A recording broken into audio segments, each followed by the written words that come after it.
Hello, chat. Sorry, we've been busy working on some stuff tonight. Actually, in relationship to the title of this show. No, I like it like this. We got a little crazy, chat. I got my hair done today. And no, I was not watching the Keno Casino stream. Actually, I apologize, guys. I didn't mean to scare everybody. No, actually, I've been sitting with Fuddbusters, Matt, working on dealing with something. Like I'm actually going to have to I put together a declaration. I forgot how late it was.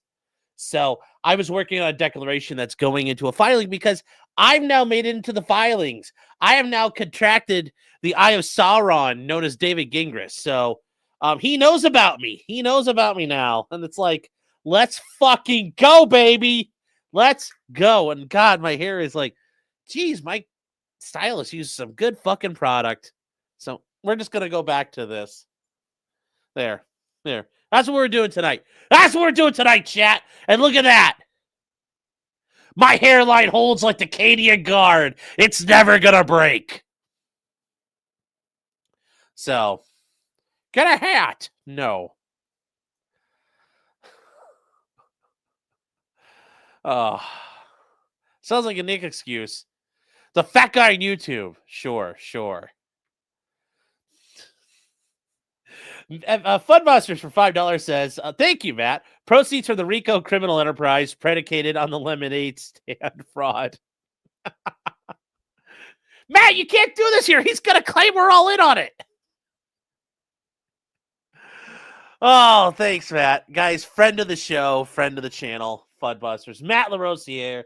You can find him in the Rat Man doing all kinds of things on This Week in Guns. A weekly digest of things that have occurred this week in Second Amendment related news.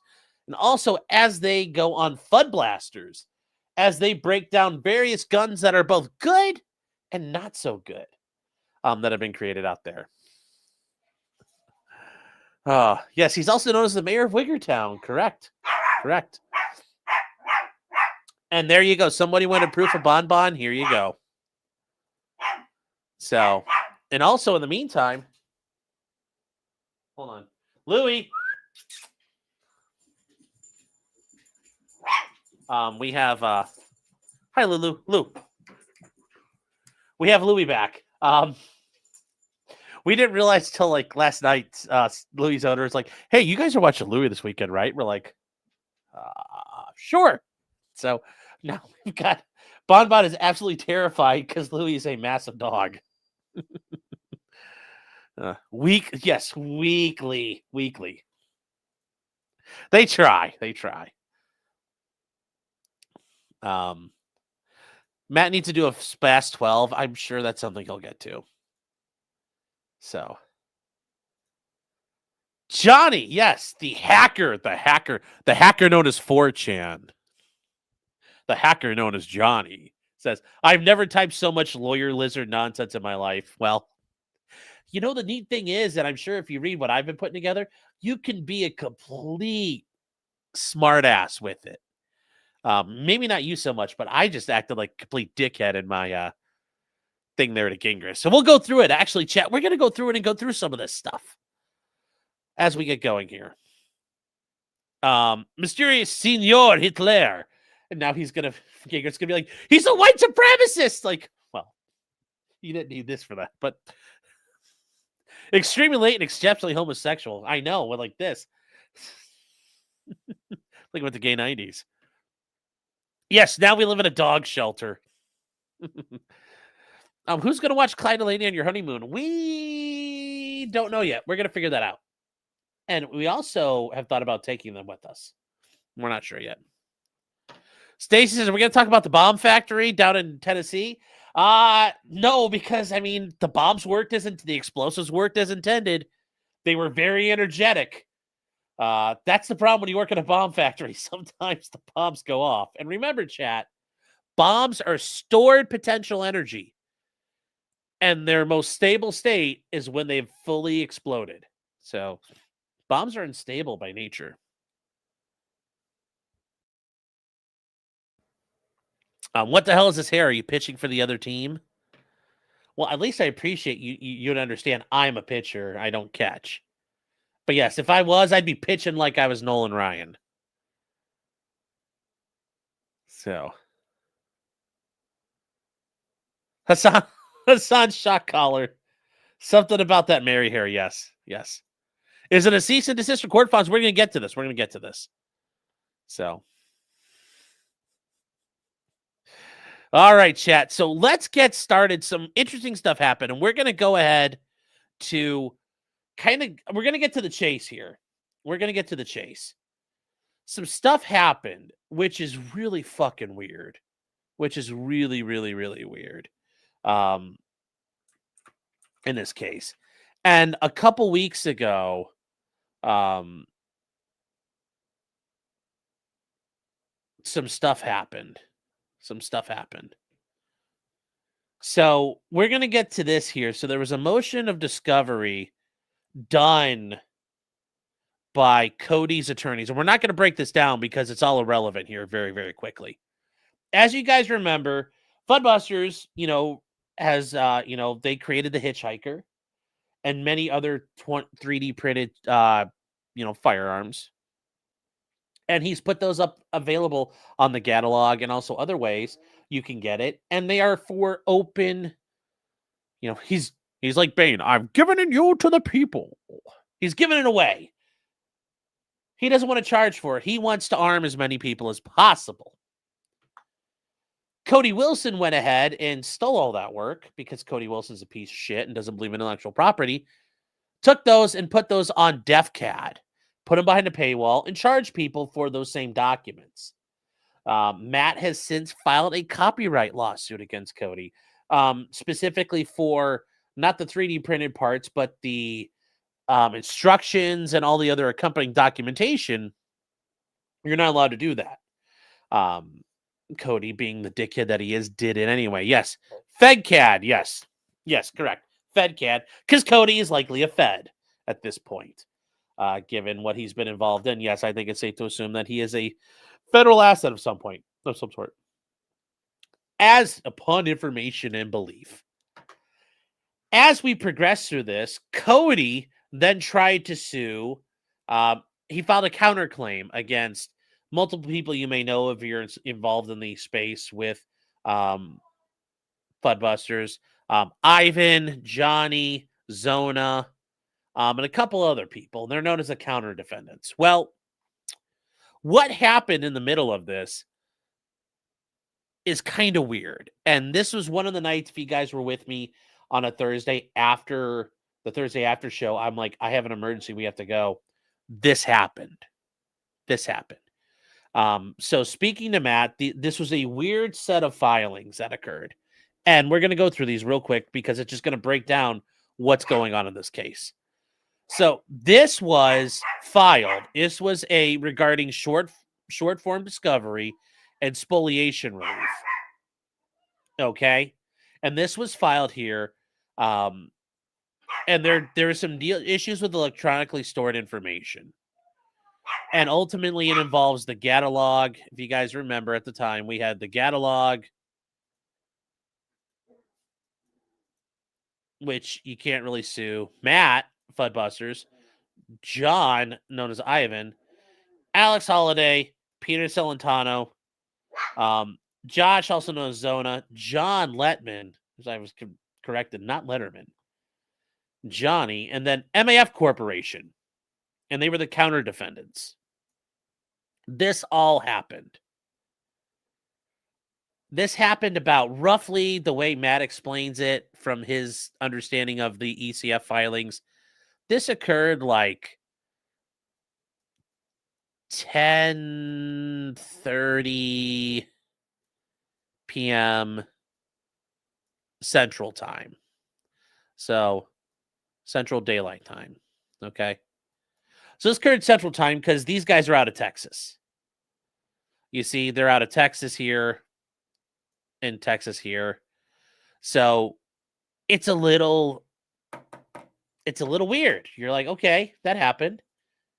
And then right away after that, at about 1:30 a.m.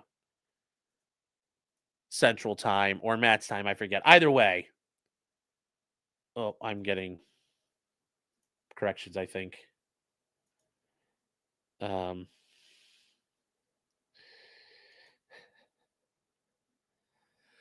no corrections yet. We got this. And this was something I was really confused about at the time. Also, guys, real quick, before we get too far, if you want to help support MAF Corporation, MAF-arms.com, use the promo code PODCRIM, 10% off your wind chimes. Remember, guys, I'm only advertising for the wind chimes they sell. Wind chimes are great. Get ready for spring. It is around the corner yet again. So MAF-arms.com, promo code PODCRIM. Remember, if you ask for it, they will give you a big old lipstick kiss on your invoice. And orders over $500, including shipping. Ivan himself will put a big old lipstick kiss on there too. Now, it's not clear if Matt and Ivan will transmit the lipstick to each other or they'll just put it on each other. I don't know. That's something you guys may have to just leave up to yourself in your head. But anyways, MAF-arms.com. Now, this here happened later that night. So about 12, 10:30, 11:30, 12. About 3 hours later. So 1:30 a.m. Chat.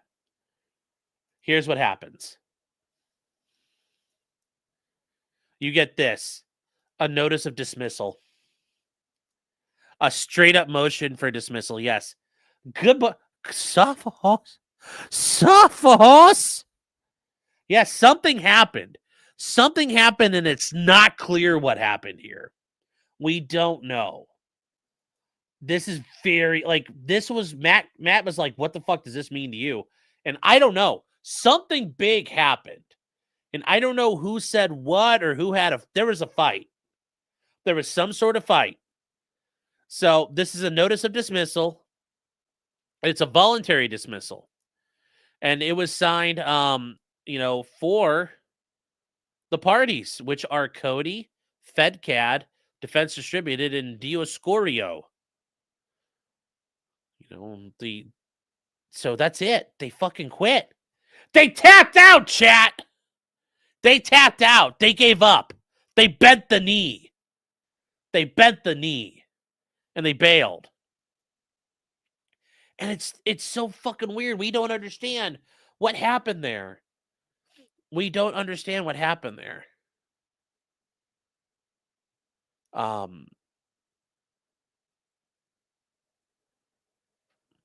This is so fucked up, though. Then there came this here, an order from the court, and this is where things get a little. This is interesting here. How the court handled this.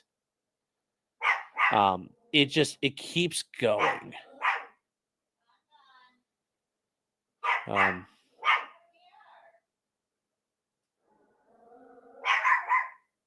This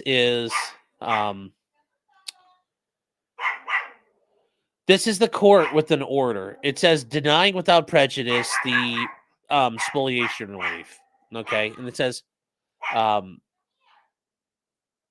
this is the court kind of introducing some things here. It says the present motion does not clearly identify the parties whom sanctions are sought. And remember, Cody and them are seeking sanctions. Cody and them are trying to seek sanctions against Matt and these guys for discovery. Hold on. Bon, come here. Bon. Hey, Bon, come here. Come here, Bonnaroo. Hey. She's like, get away from me, big black dog. Woof, woof. Boof, boof, boof. Boof, boof. Come here, Bon. Hey, Dingleberry. All right, I'm gonna try to pick her up. Louie's like, hello, little white dog. I'm a big black dog. No, I'm not going to zap her. Dogs are allowed to bark. That's what they do. So this is all mooted after the dismissal anyway, chat. But anyways, here you go. They say It's also unclear if any affected defense distributed recently filed 41A notice of dismissal has on the present motion, because they left motions on. Hold on, chat.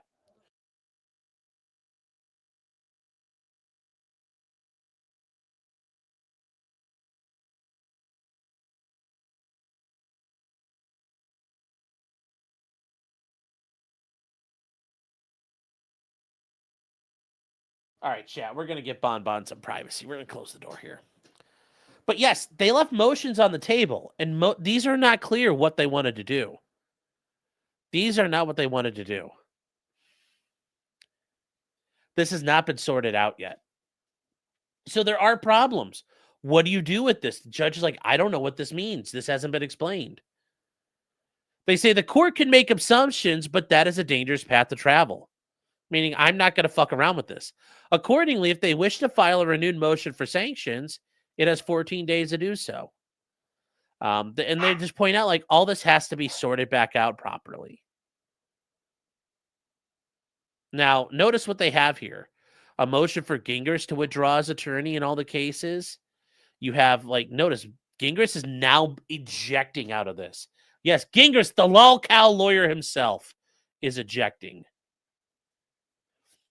And then there were some other responses here by Cody and his attorneys on what are they going to do and what they're doing here. And ultimately, you know, it just it shows you what, like, you know,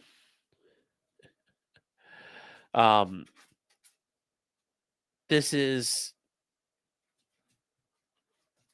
you know, what do we do here?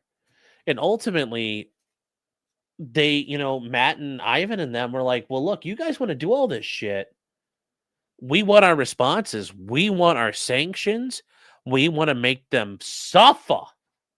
As rightly you should. These guys should be forced to suffer. Cody comes back and they're like, no, no, no. Aye. We don't want this. Mr. Federico, he's like, no, see. We not want that. Nah. They're upset. They don't want to respond to any of this shit. Gingras bails out. Smells like pussy in here, doesn't it, Gingras? So, ultimately, other attorneys were getting out. Gingras motion to withdraw client consent. He is terminated as counsel. Running away.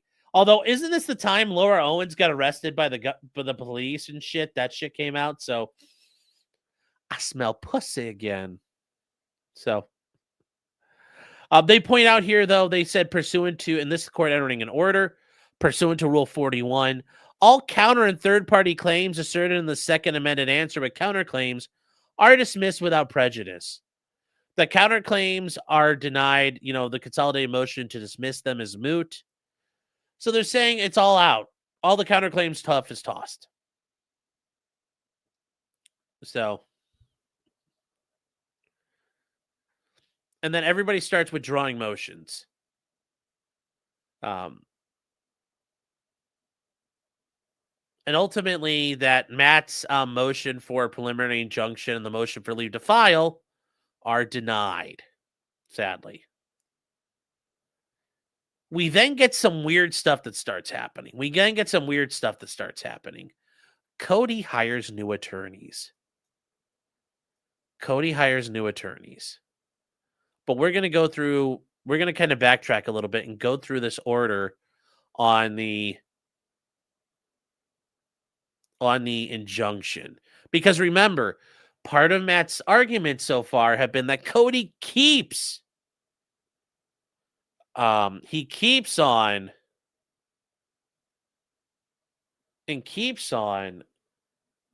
publishing stuff. And he doesn't stop. Doing it. So Matt wanted an injunction.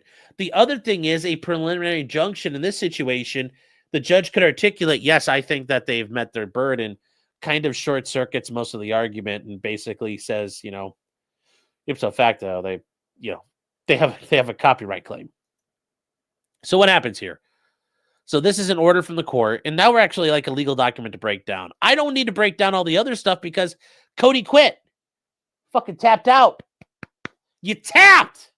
So we're not going through that. So they go through here as the motion for preliminary... Oh, jeez. That's not right. The motion for preliminary injunction. The motion for a preliminary injunction. And then there was a response. Also, Matt asked for motion to lead to file a supplemental memorandum. And ultimately, they're being denied. He got recated. So this is the background. It's a very good background if you guys don't really know the story too well. Matt LaRosiere, Fuddbusters, is an attorney, yes. An author, yes. Who designs various works related to firearms advocacy, yes. He holds 16 copyrights for various photographic, visual, and written works related to firearms, yes. Cody is a creator of several corporations, including DEFCAD, Defense Distributed, and Dioscuri, or Dio Oreos, I don't know. Dose Scoured Oreos, I think is what it is. Matt claims that Cody reproduced and distributed the copyright works without authorization. So, and they are continuing to do so. That's why he wanted an injunction. And once again, guys, we get to the injunction things. It's substantial likelihood of success, irreparable injury. The threatened injury outweighs whatever damages it may cause Cody. And if issued, the injunction would not be adverse. So it's the same thing. We talk about these things all the time, guys. We talked about them, especially in all the Trump cases. These are nothing new to you. These should be nothing new at all. These should be nothing new. So, yes, double stuffed Oreos, I think. Yes. Oh, hey, Babana, you want to come up here and join us? Come here. Come here. Come on. Bye-bye. Come on. Come on, Baban. Bye-bye. All right, I'm going to try to pick her up. She's, like, running around. She comes up and she, like, puts her paws up, and I'm like, all right. And she's like, no. Come here, Baban. Come on. You are French and retarded, little dog. Come on. Come on. Come on. Oh, Jesus. I'm sorry, chat. She's acting like Matt. She's retarded and part French. So, and they point out in this circuit, the 11th Circuit, preliminary injunctions are extraordinary and drastic. So the court order, and it goes on, the court says, you guys needed to submit joint notice to inform if an evidentiary hearing was necessary. In the joint notice regarding the hearing, the defendants only requested a hearing if the court is not able to deny the motion on the basis of written filings alone. Plaintiff argues that no evidentiary hearing is necessary, and the facts identified by the defendant are not in dispute. I agree. And having reviewed this, the court finds the defendants have failed to state with sufficient particularity any material issue factor credibility determinations necessitating a hearing. Therefore, the court can resolve the pending motion submitted by the parties. And it says, first, Cody argues that Matt has failed to establish irreparable harm. Matt contends there's a presumption of irreparable harm showing he's likely to succeed on the merits. They say, but this is not the case. In copyright cases, a party seeking injunction cannot rely solely on its likelihood of success on the merits to establish a likelihood of harm, which seems kind of weird, but, like, okay. Okay. So also you can see here, apparently Matt did not do a bunch of filing right. He did not follow local rules. Remember, chat, local rules will make and break you. So instead, the parties show that harm was not you have to show the harm was likely, not merely possible. And the injury must be neither remote nor speculative, but actual and imminent. And it's irreparable if it cannot be undone through monetary remedies, which, yeah. And then it says, as a preliminary matter, it appears that Matt delayed several months after his discovery of misdeeds before bringing the suit and seeking relief. A delay in seeking preliminary injunctions of even only a few months, though not necessarily fatal, militates against finding of irreparable harm. Remember, guys, this is just like what happened with Pixie. If you take too long to act, The court could say, well, it must not have been that big a fucking deal. Remember, part of the idea of a preliminary injunction is your hair is on fire. Like, oh my God, we're gonna fucking die. And if you're gonna run around screaming that we're gonna fucking die, guess what? You better be like, we're gonna fucking die.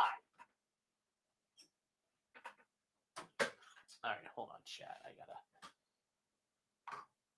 get this. Close the door, and now I can't reach it. There we go. Bon, there you go.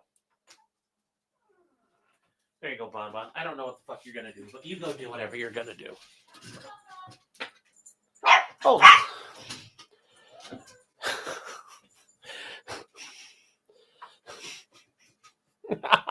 So I open the door and Clyde's like standing there, and Bonbon's like, "Oh, it's okay." And then immediately, like Louie comes around the corner, like, "Hello," and she's like, "Oh yes, bork, bork, bork, yes." But this guy's going back to this. This is just like what happened with Pixie. The court's like, "You took way too fucking long."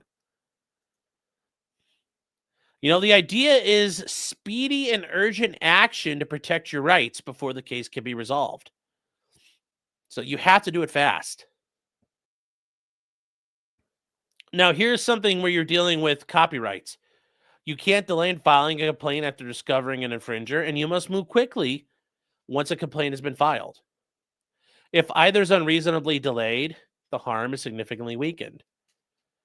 So they point out both periods are relevant. Matt did this on September 9, 2024, and he filed the amended complaint in December.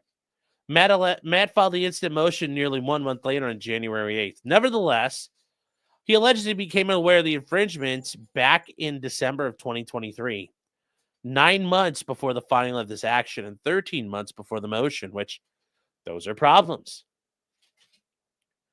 And they point out that though the amended complaint alleges that Matt became aware of other infringements in later times, the best case scenario still involves Matt waiting nearly 3 months before filing the motion.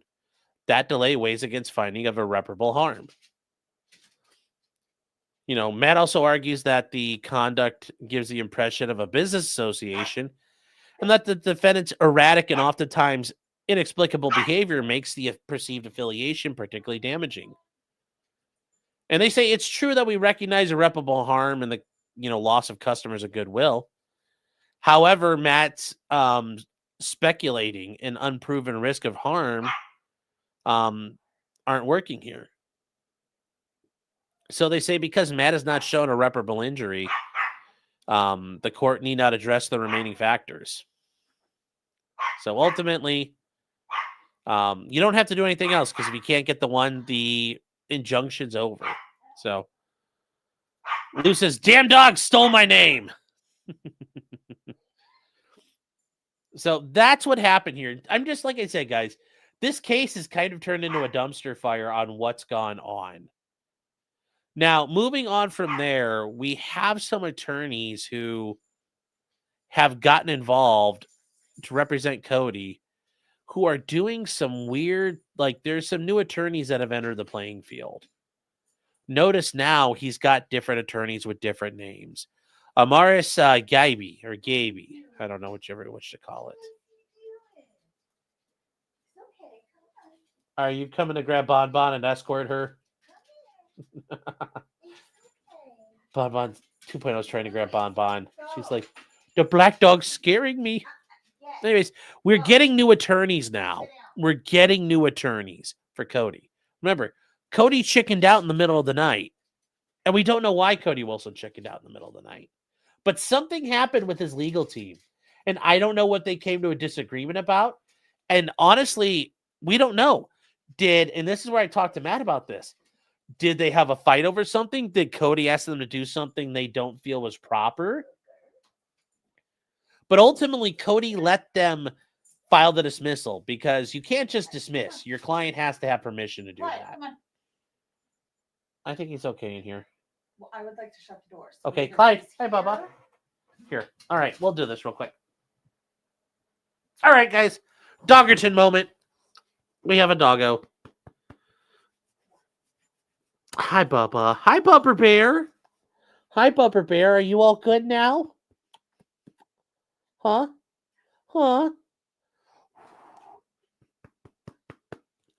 All right. All right, buddy. I'm going to set you down now. You go see 2.0. Come on. Yes, it's Dog Hitler. Wow. Yes. Matt says, I like that dog. Well, I'm glad you do. I'm glad you do. He's a good boy. He's a good boy. Want a treat? Come on.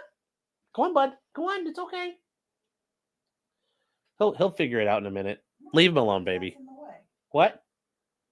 Well, you're I'll deal with him. Clyde's staying with us, I guess, chat. Yes, remember, guys, you can self-build Clyde towers. You can self-build Clyde towers. Now, we don't know what happened with Cody and his attorneys.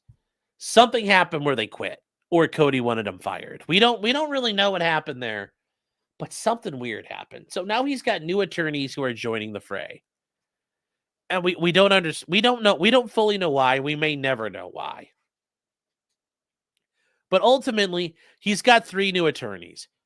He's got this Leila Villasenor, or Senor, Jura, Christine Zibas, and then Amaris Lily Joy Chris Gaby. Like, that's a hell of a name there. So now what's going on? There are sanctions that are being filed. And also, real quick, the other things, Federico Reynal withdrew. And then you have the other attorneys are getting out. So the other attorneys that Matt or Cody had are getting out. Other attorneys are just bailing. The other attorneys are disappearing on them, on Cody. So these other guys are getting out. Now, what does that mean? We still don't know. We still don't want to know. Are these AI generated lawyers? Yes. He's broke. No, because the attorneys he hired, they appear to be pretty decent. And they're they're not, these guys aren't cheap from what I've looked at. Like, they're not cheap at all. Now from here, what got filed at the end of September here, there's while Cody and them have tapped out and the attorneys are like, hey, we're all good. Remember, Ivan, Johnny, Zona, and Matt are all like, we ain't forgot about you. So guess what they do? And they're seeking sanctions. They are seeking sanctions against Cody and his defense distributed. They are seeking it against the other attorneys involved. You know, Cody, the attorneys, Chad Flores, but especially David Gingras. Oh no. Oh no, David Gingras. Oh no.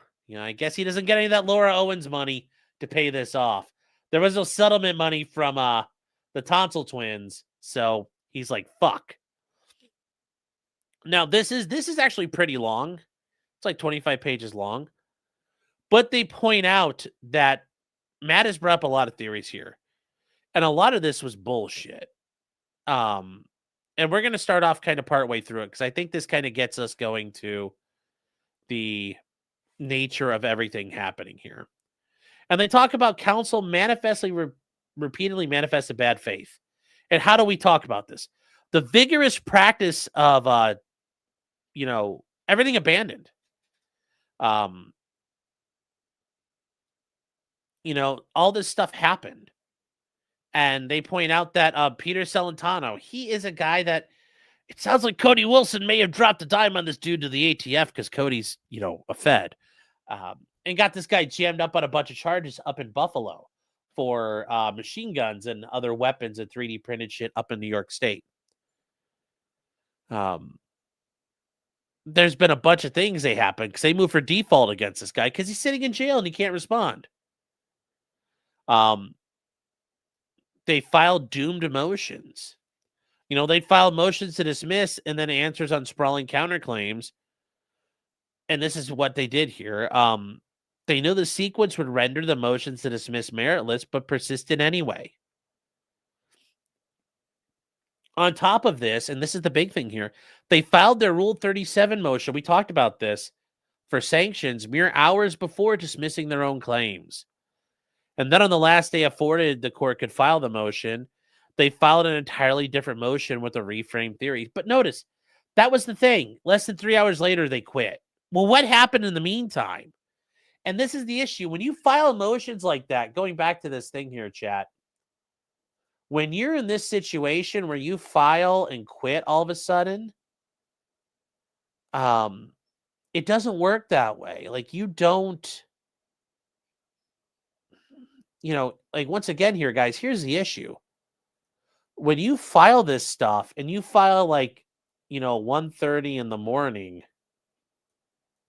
this, and you do like 10:30 p.m., you're filing a, stuff regarding an evidentiary hearing regarding, sanctions. And then 3 hours later, you're like, nope, I'm done. You don't just do that. You don't do that. You would plan this out. You would try to avoid issues. You try to avoid issues. Why would you do this? Like, this is, remember, I told you guys, this whole thing is weird. And like the abruptness of filing these motions, all of a sudden you're like, we're done. You don't do that, especially in the middle of the night. It's what, like, if you and your client are having beef, this is kind of just a practice point here.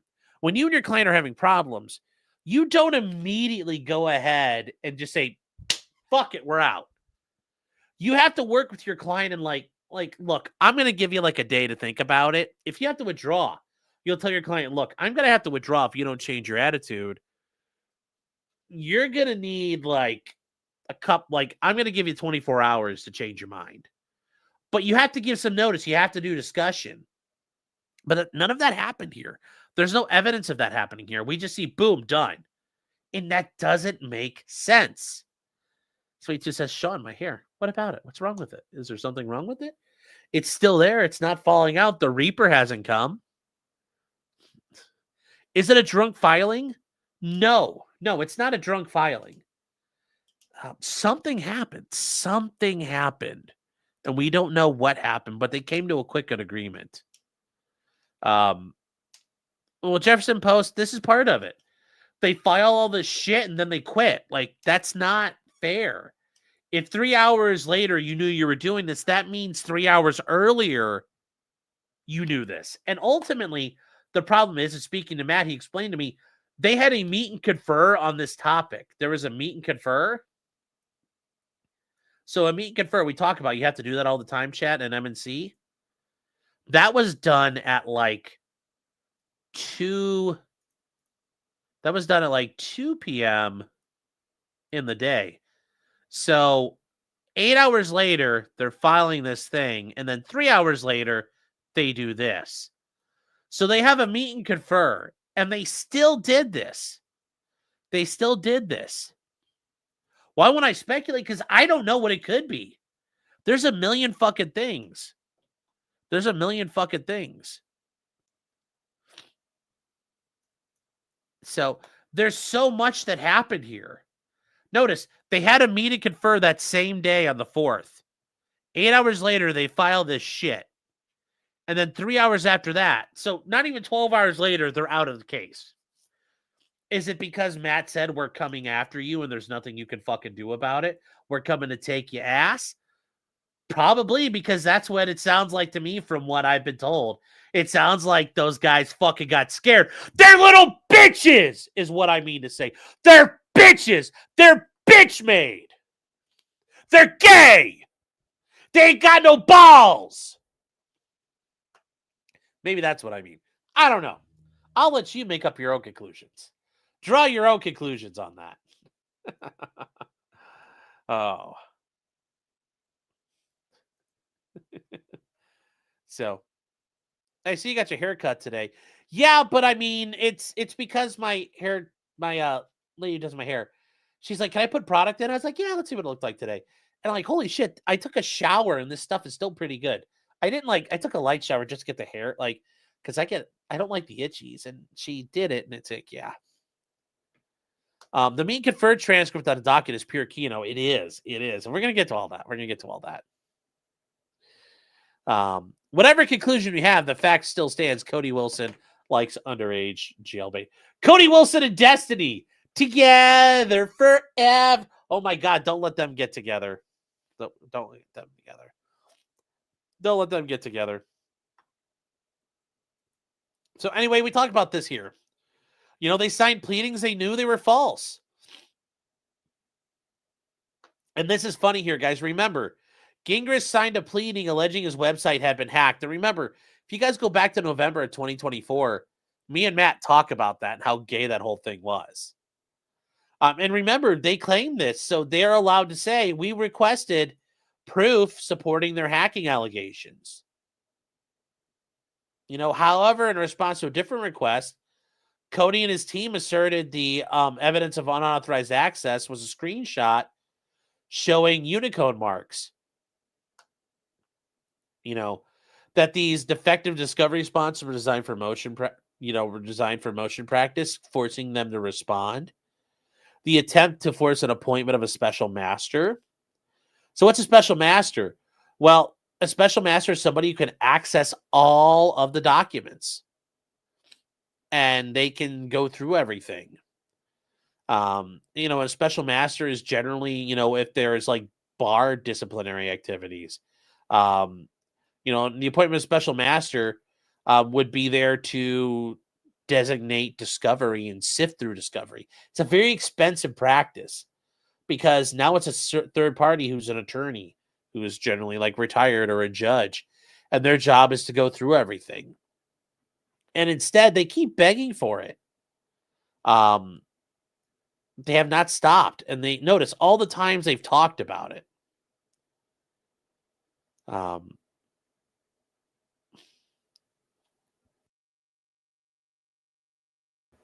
And notice, even then, the attorneys for Cody noticed that doing this would be a terminating financial sanction for Matt. It costs a lot of fucking money.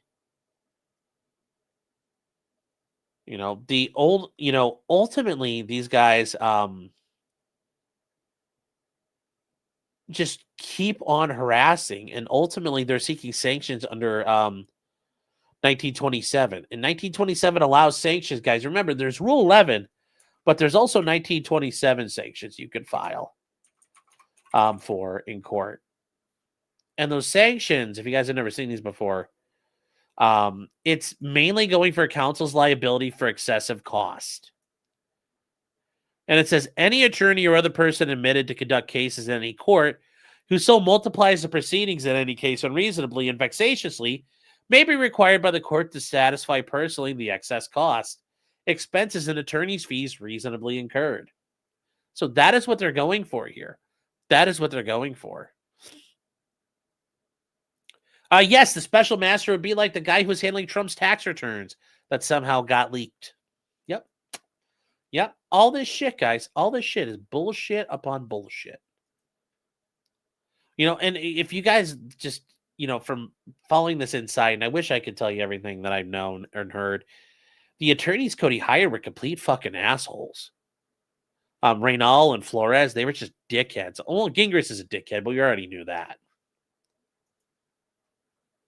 So, you know, finally the allegations that, you know, Johnny and Ivan and everybody spoliated evidence. You have to prove that electronically stored information was lost and it can't be replaced. And that was lost because the party failed to take reasonable steps to preserve it, and that prejudice resulted. You also have to show an intent to deprive for harsh measures. Now, ultimately, you have to show evidence that the party had control of the materials, a duty to preserve them, and intentionally destroy them. So I'm sure Pixie's attorneys, hopefully they fucking cite this shit, because this will be great for Destiny's case. And ultimately, they say Cody never met any of these elements. They never identified the information that was unavailable. They never demonstrated the counter defendants. Remember, Ivan and Johnny and Zona had a duty to preserve it, and they never showed prejudice. And they never came close to proving intent. The motion to spoliate was not merely weak, it was frivolous, transparently tactical, and pursued in bad faith. You know, and the spoliation was raised in their initial pleadings. And this is kind of where Pixie had a problem, guys, and we talked about this a little bit. When you're alleging spoliated evidence, you can't really do anything about it till you make a motion, a request for production of documents. After that, then you can say, Judge, they destroyed things. Until then, just like I said with Pixie's team, arguing about it and complaining about it is retarded. There's nothing there. There's no there. So who cares until you get to the end? But they never served a single request. They never asked formally for the materials they later accused of being destroyed. And instead, many of the materials they point to would have been deleted long before any litigation hold was issued. Which, if there's no litigation hold at some point, like, how are we supposed to know? They say, meanwhile, Cody's attorney sprayed litigation notices across the country, directing unrelated individuals to preserve information relevant to Matt's copyright claims. An incoherent tactic that only furthered this, spoliation theory. They failed to request information, which, once again, you have to request documents before you can claim they've been destroyed. There's no way around that. Like, this is basic shit. But once again, Cody was a Lolcow, and Cody hired Lolcow attorneys, which this is a very common thing, guys. I've told you this. Lolcows have a habit of hiring Lolcow attorneys, and that's a bad sign for Lolcows. Why is it a bad sign? Because you want to hire an attorney who doesn't think like you. You want to hire somebody who's fundamentally different. If you don't, this is how things happen. This is how things happen, chat. It's never a good sign.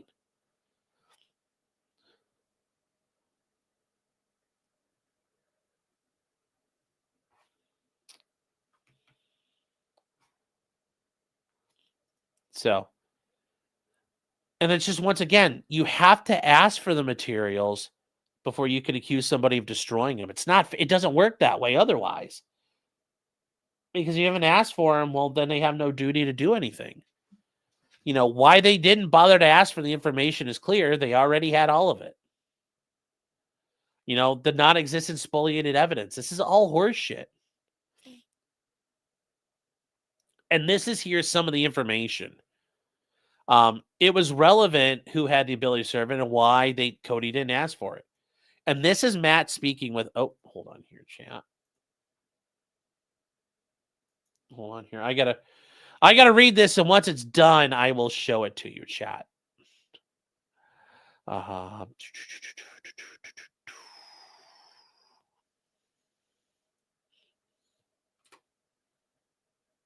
right, hold on, chat. Let me see here. I gotta read this. Hold on, chat.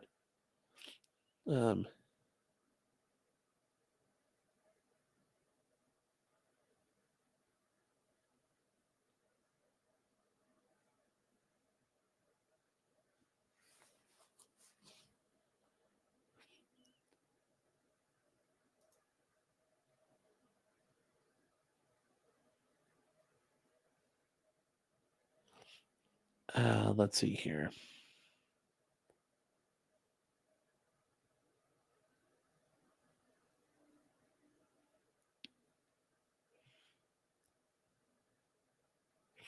Okay. All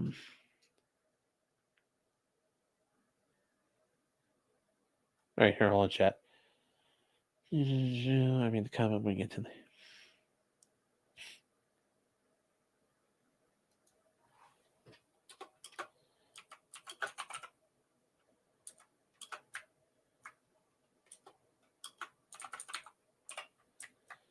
All right, chat. Hold on here. My attention to the video somehow.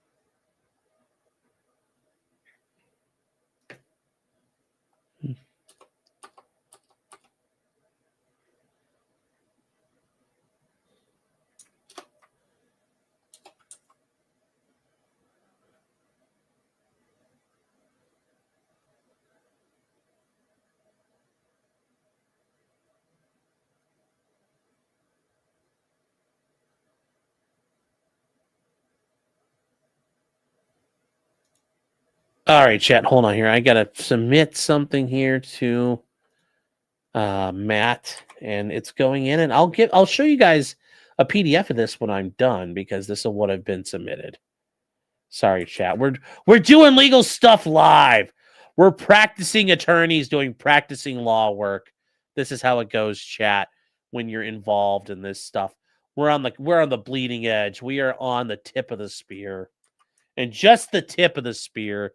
You guys might say that's a very fat spear. You know what? It's a big old fatty of a spear. Let me tell you what. The fattiest of spears. Just like my liver, it's really fatty. Okay, I think this is good to go. Save as a PDF file. I got to save it as a Cody Wilson. Hold on, chat.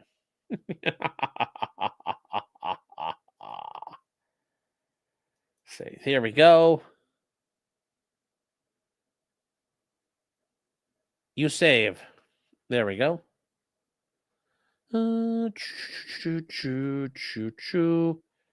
All righty. Let me see. I can send this back to Mia.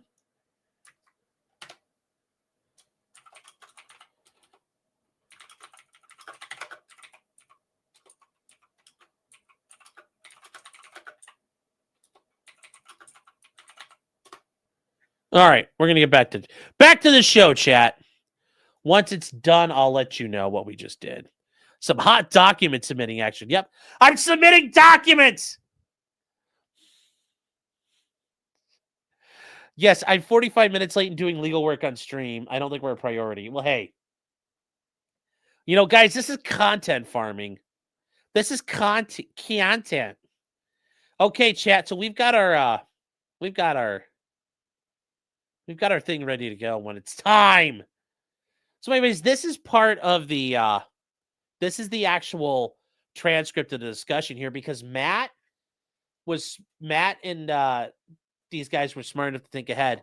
They got a court reporter to transcribe all of this meet and confer because Cody and his attorneys were being faggots about how they did things. Yes, David Gingras, I called you a faggot. Deal with it. It said the report indicates, and this is where Matt's saying, he's like, your report indicates 26,000 messages were deleted. The screenshot of your motion assured 71,000 were deleted. He says, we don't understand. Can you tell us who did the report? And this is Cody's attorney saying, Mr. LaRosiere, I'm done conferring on this. We've given you enough detail. I don't think there's anything more to tell you. If you want to oppose and say we didn't confer sufficiently by telling you who did the clearance, go ahead. And Matt points out, you're asking for a full briefing. The report appears to be the basis. And it's concerning we aren't even allowed to understand where it came from. If we're to brief this, shouldn't we be able to explore it? And Flores then says, well, sure. You can explore it all you want in 500 words in opposition. I mean, listen to this shit. This is bullshit faggot lawyering. This is bullshit faggot lawyering.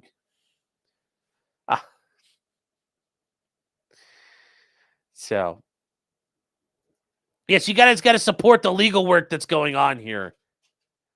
You need to support the legal work, chat. Help me do my legal work. And Matt says, I'm just a little surprised, but I understand if you don't want to talk about this anymore. I'm just surprised you won't tell us the source of. And Flores says, I have conferral fatigue, guys. I really do. Do you hear that, chat? He's telling Matt I have fatigue. He means black fatigue. He's partially fatigued because Matt is partially black. And Mr. Puri says, I think we're going to ask the same various obvious questions the court is going to ask. For instance, who is the author of this document? And Matt says, you know, the litigation hold notice considered only the copyright action. So it's very hard to understand how, for example, Jen.GhostGunner, Space Privateer, Junk version 2 would be something one of my clients should have preserved. He says, we're just confused.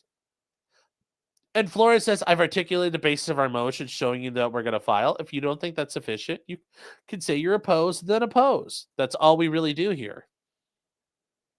So notice, this is just complete faggotry by Flores. This is just complete faggotry. Yes, PvP is enabled. Keopathic says, you see a black French Florida lawyer. How do I fit all this fatigue in one body?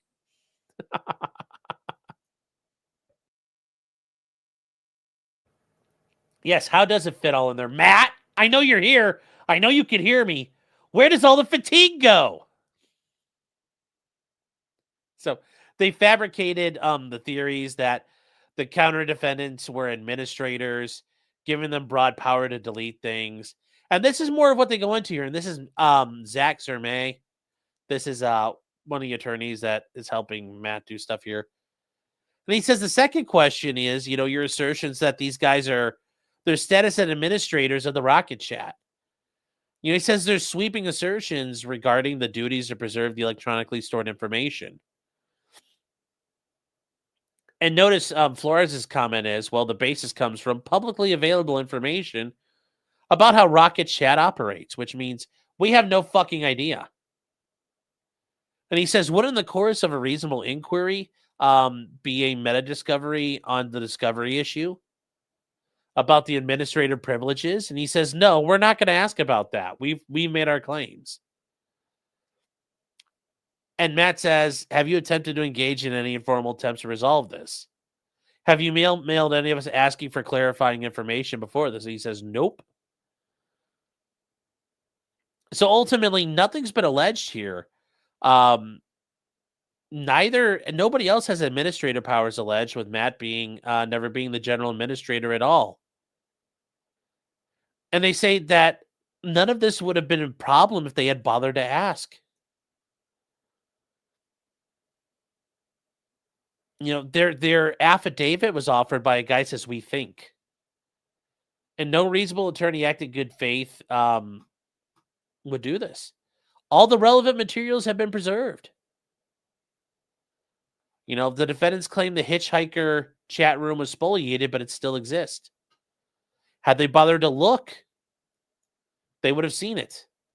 And this is just misrepresentation after misrepresentation. They go on and on and on. So they want to find that exceptional case that there's attorney's fees to be awarded. They want sanctions for Federico Reynal. Oh no, ay. Chad Flores. Ay. Oh no el sancciones. The David Gingras. Jointly and severally for unreasonably and vexatiously multiplying the cost. So they want that. They want all kinds of things here. And hold on here. What is going on? All right. So how does Gingras keep getting away with this shit? He might not. Tenox says, what happened to my hair? Nothing's wrong with... My hair is doing its job. It's being on my head. What's the problem with it? So. Oh. So we move on from there, guys. And like I said, this shit just keeps going, and it's getting more and more ridiculous. So there's all these motions that were filed for, and it's funny because there were still motions for sanctions with the appointment of a special master were filed by Cody and his team. So you guys can look here. They filed a motion for sanctions with a special master. And then eventually Cody and his attorneys bounce. And this is when the motion for sanctions was filed. We just went through. And now we get to the fun stuff, chat. We get to the fun stuff. People have quit. People have quit. And then ultimately, a document is filed by David Gingras. And notice, guys, we're pretty much caught up here. But this is the chat. We get in the motions. We get in the motions here. And I think you're going to love it. I think you're going to love it. It's like the song goes, you're going to like it because the hood going to love it. Which I'm not going to lie. I know you guys may not like that song, but it's fucking good. You ain't got to like it, but the hood going to love it. Like I said, I love that song. I love that song. So what do we have here? So David Gingras, a non-party now because he tapped out like a bitch. He done run off. He done ran off the non-party response to the motion for sanctions. Bitch made Gingras here, chat. Bitch made. The hair, yes. So, you guys are making fun of the hair? Fine, fine. You know what? There, it's even worse now. That's right, David Gingras. Some fat guy with crazy hair. And look at it. I got all the hair still too, Holmes.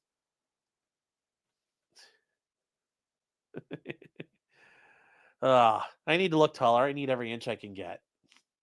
That's going to be my autobiography title. That's what she said, too. Anyway, so here we go. Here's David Gingras. He files a motion in response.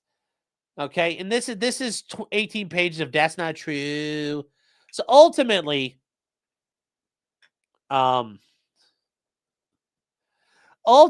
he tries to claim here. The court's familiar with the facts and background. I mean, really, are we? I mean, yes. So they talk about the legal standards that are here. And they point out his argument is that they should have done Rule 11 instead of Section 1927. Now, he's arguing we followed a Rule 11. You should have done this under Rule 11. So, and it says that Section 1927 actions are obligated to avoid dilatory tactics throughout the entire litigation.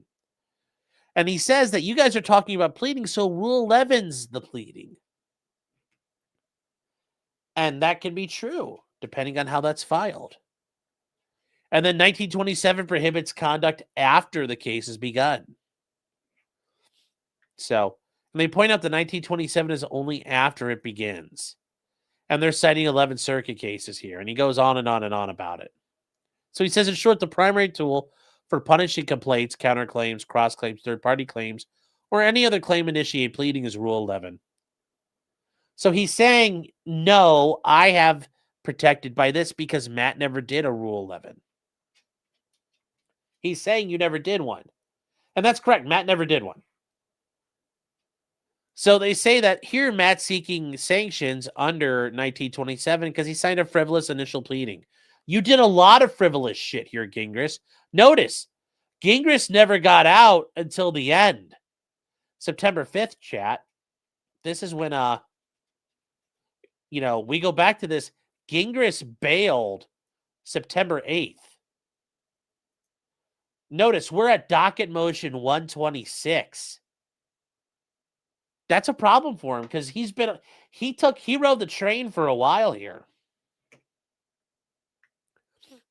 So he goes on and on about explaining why he's not in trouble. And I don't think so. But he says, in sum, if Matt believed the counterclaim violated Rule 11, he was obligated to follow the safe harbor protocol. Remember, 21 days to withdraw it, just like with Russell Greer. And he says, having failed to do so, he can now not seek sanctions under 1927. I don't think so here. Now, ultimately, he's saying, I did not sign a pleading with knowledge it contained factual allegations. Are you sure about that, David? Are you sure? So, he claims we signed pleadings with the knowledge they were false. And this is where, remember, guys, we talked about this. Gingras personally signed a pleading alleging his website had been hacked. Now, what do we get to here? Well, this is where it gets good. If you guys remember, we went through all this. People started saying, somebody hacked Gingras' legal site, says, and somebody saying, in reply to convicted Brita file, he says, I hope that nigger is burning in hell. I assume he's referring to Cody. And the David Gingras also says, are any of your commenters renting out your boy hole? Obviously, I don't think David Gingras said those. Somebody went ahead and did unauthorized access his website. Now he says the timing of these posts coming less than 24 hours after he was granted leave to appear was not the only evidence. Rather, on the same day, within a matter of minutes, the people involved in the attack began posting a series of messages on the website of the undersigned counsel to show falsely discussion between Cody and Gingras. So see, this is Cody saying, I love this. This is not funny. Cody says, "Salutations, 16-year-old. I'm something of a big deal. You may have seen me on the news. How does $500 for a few minutes of sex, followed by a drop you off at Whataburger sound?" Whataburger, guys, is a burger joint in Texas, a burger chain. And then Cody says, "What the fuck, David? I told you not to talk about this publicly. Call me immediately." And then this is Gingras, I believe, actually coming back on saying this is not funny. These are all clearly from somebody who's being a ne'er-do-well. These are all not acceptable, chat. I condemn people electronically vandalizing somebody's property. Do not do it. And it says, after discovering these events, they were posted from a computer using an IP address. How do you know that's the right one? Do you know there were proxies? Were there people hiding behind things? It was located in North Carolina. And he's like, well, I reside in Arizona, not North Carolina. Well, remember, who involved in this, Gingras, lives in North Carolina? Matt doesn't. Ivan doesn't. Johnny doesn't. Zona doesn't. So all the people you accused of this, they don't live there. But also, how do you know? How do you know that's the proper thing? There could be multiple proxies. You don't know where this person's hiding.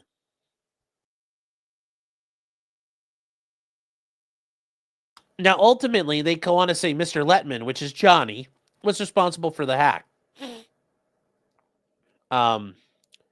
Johnny lives in Pennsylvania, not North Carolina. Now, among other things, Mr. Cody reported that Mr. LaRosiere had somewhat astonishingly posted a video of himself, laughing and appearing on the right, with the hacked pages of an undersigned counsel, along with an individual using the screen name Potentially Criminal. Hey, I remember this. Guys. I remember this thing here. And, it's funny because, yeah, we have it. We have it, chat. Look, chat. It's us. We made it federal court documents. And here we go. Yeah. Well, this is also... Johnny, just want to say when we get to the hacking part.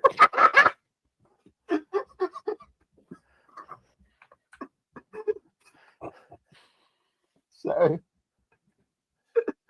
You have to tell him what's...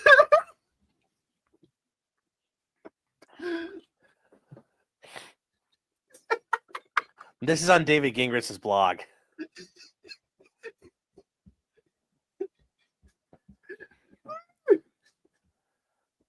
Can you read?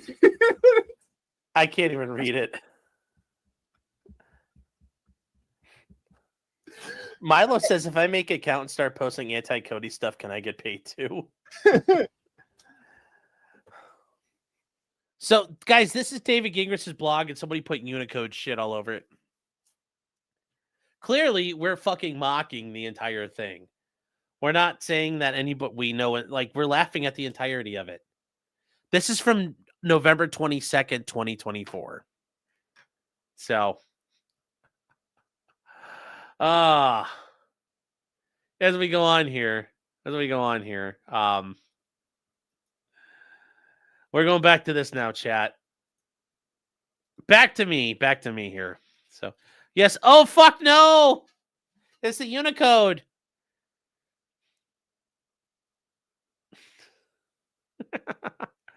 And then real quick, Two Scoops of Destroyer has been a member for 36 months. 3 years, man. Thank you for being here, man. That's it's a long time. Thank you. I remember that stream. We should do another one. We will.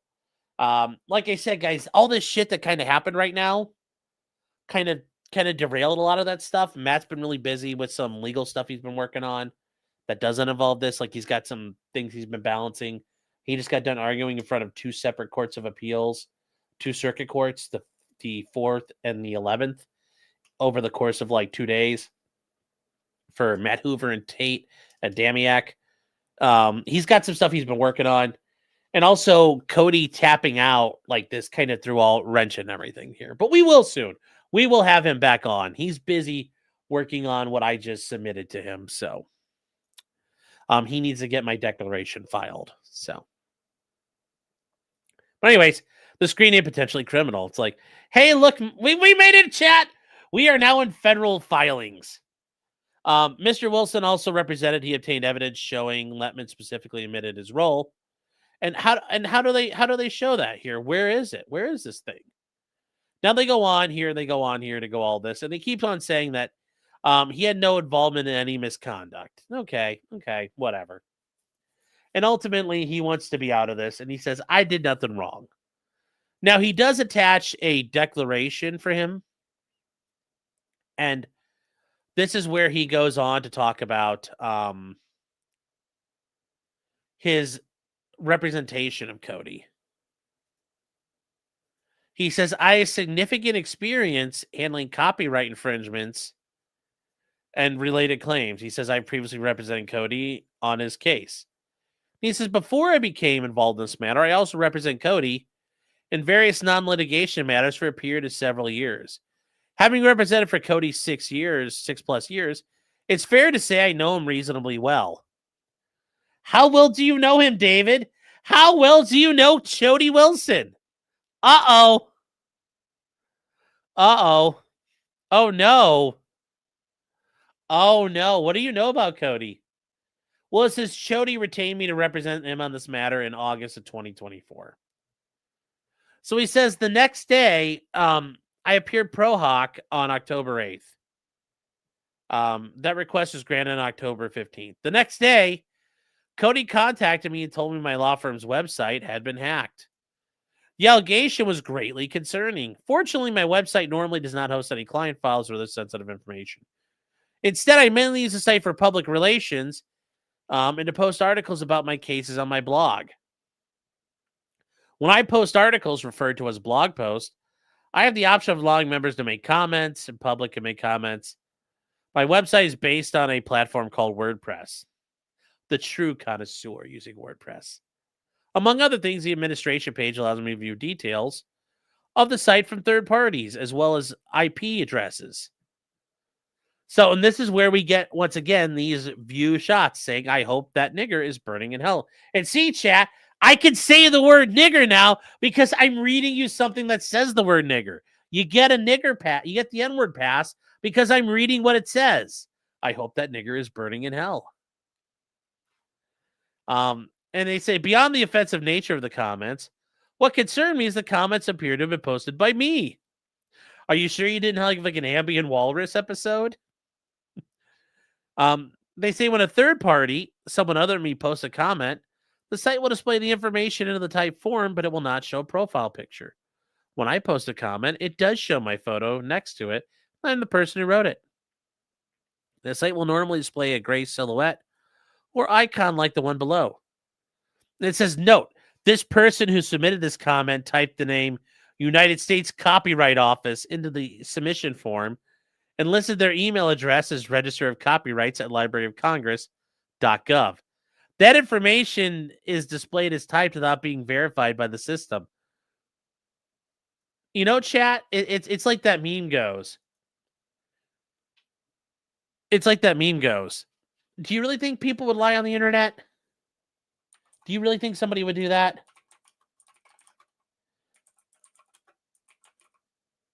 Do you really think people would go on the internet and lie?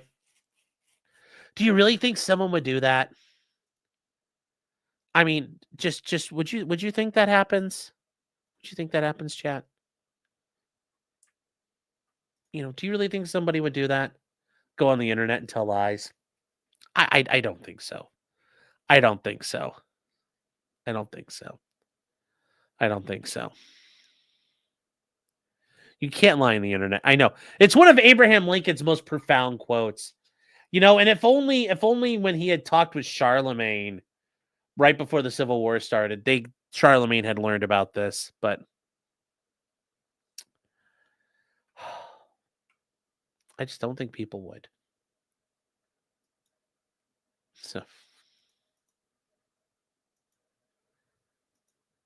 So moving on from here, he said the logs associated with comments were posted from an IP address 69. Nice. And that is the same address submitted the other 2 comments in my name. However, this person was able to post comments using my name, and photo appeared to suggest they had unlawfully gained access to the administrative portion of my website. Wait, so you're saying they appeared to suggest? Are you not? I thought you'd be saying like 100% it would suggest. So, David, who's in fucking charge? What do you mean here? Like, does that mean somebody could have accessed it without you being involved? Like, or that you don't know who's got control over your WordPress? I think that's a bit of a concern here. The way you phrase that. That is a, You know, Chad, I'll just let you figure that one out. I'll let you figure that one out. I'll just let you figure it out, chat. So, yeah. He says, prior to this happening, I had never seen any comments posted on my website like this. In other words, I had never seen anyone posting comments using my name and photo this way. I think you should clearly state, I have never done this myself. The only time I'd ever see my name or photo is when I use my administrator credentials to post an account. That combined with Cody's statement that my site had been hacked caused me to conclude someone had accessed the area without my permission. Well, notice he doesn't say, I did not explicitly do this. I did not explicitly do this.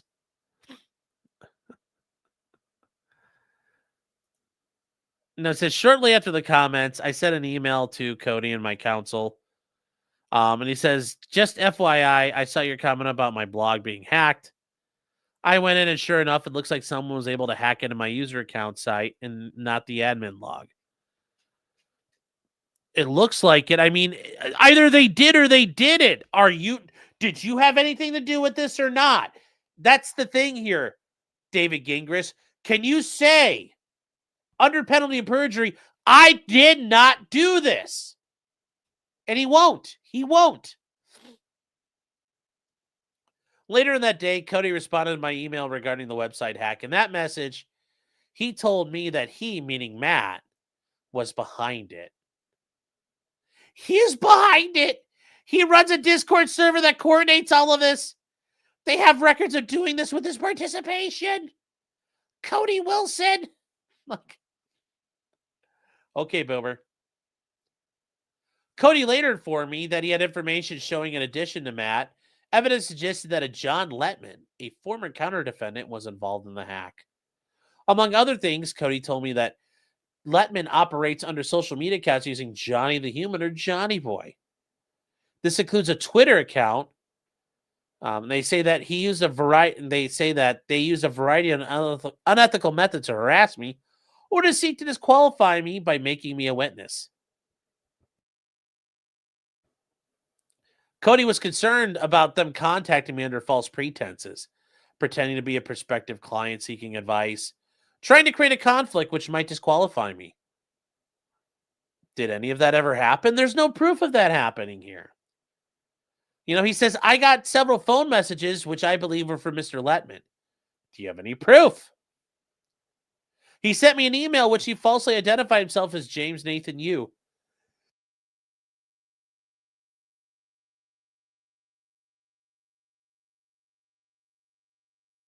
Sorry. They had information regarding your Cody Wilson case.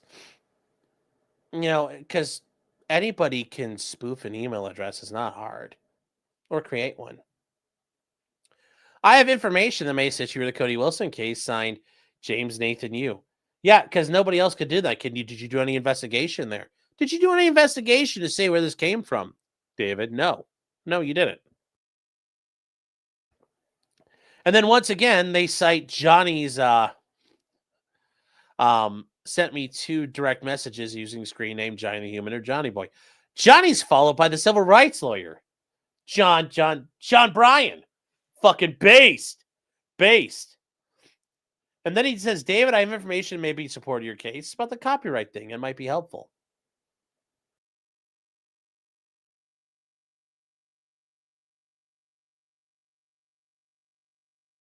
Ow.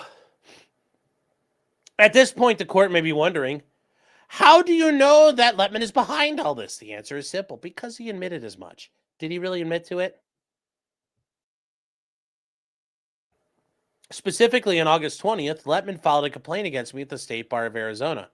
In his complaint, Letman referred to this matter, and he admitted, the only message I sent him was a brief, joking message unrelated to hacking, which Gingras never answered.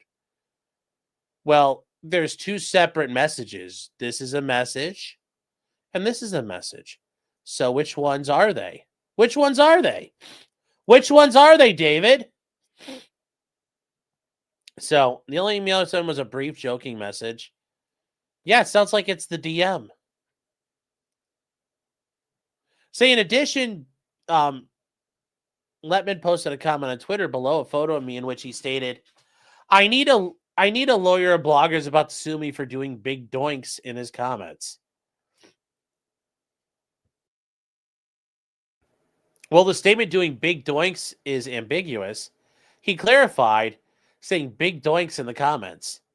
Okay, well, does that mean he didn't? I mean, it's clearly he's joking. He's clearly joking. He's clearly joking. Just like sitting there with Matt. Do I really think Matt was involved in hacking? No, I think it's fucking retarded. That's why I was making fun of it, David. You do understand, you know, I get it. You're not picking up on social cues, David. Are you autistic? Maybe? I don't know. You should talk to Nick Ricada about that. They say again, the court may ask, why do you think Matt was involved? The answer is simple, because he appeared in a 4-hour. Do you have a problem with it being 4 hours, David? Is that a problem for you, sir? We've got the stamina to go 4 hours. We have the stamina to do this long and hard for 4 hours. We could go longer, David. We could do damn near 12 hours if we want to. We could go all fucking night. We've gone all night before. You may not have what it takes to pack the gear to do that for hours on end, but we do. We do. We got what it takes. We got what it takes.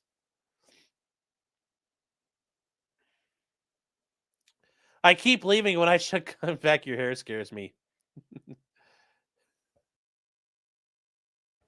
Yes, every time I do a stream about him, he has to watch every second of that shit. Gotta go so much longer. You're gonna suffer, David! I'm gonna drag it out now, baby. You're gonna have to suffer. Not suffer. You're gonna suffer. Just suffer.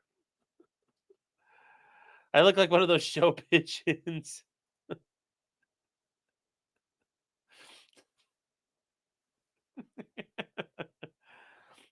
Sean's hair says he won 4 hours. That's right! No, that's right. 2.0 is a lady. She'll never kiss and tell. So you're going to have to left to speculate. But once again, chat, laughing hysterically. Yes, because you guys are fucking retarded. Yes. In some Matt's allegations that I signed pleadings with knowledge they were false is untrue. In fact, an intentional, and arguably fraudulent misrepresentation by Matt. As explained above, the counterclaim was filing, and he says, in all seriousness, if this court visited its own personal website and saw someone use the court's name or photo to post a comment like, once again, chat, I hope that nigger is burning in hell, that would be a reasonable person would have concurred. I don't think anybody would actually think the court or the judge would be out there screaming about niggers burning in hell. I don't think anybody would think the federal judge is doing that. I don't think you would do that, David. I as much as I think you are a faggot and a retard and a scam artist, and like you represented Laura Owens when you knew she clearly didn't have a case, and whether or not you were involved in a conspiracy to defraud, I don't know.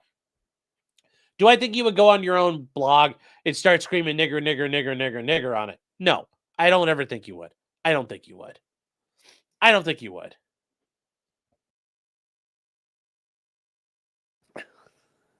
Stacey says, I'm in a hotel room. I had to turn my volume down. I am sorry. What was a Flowbee used? No, a regular scissors were used.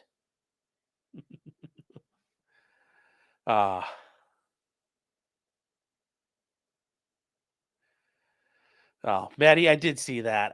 We'll check your DMs for a laugh here. Hold on.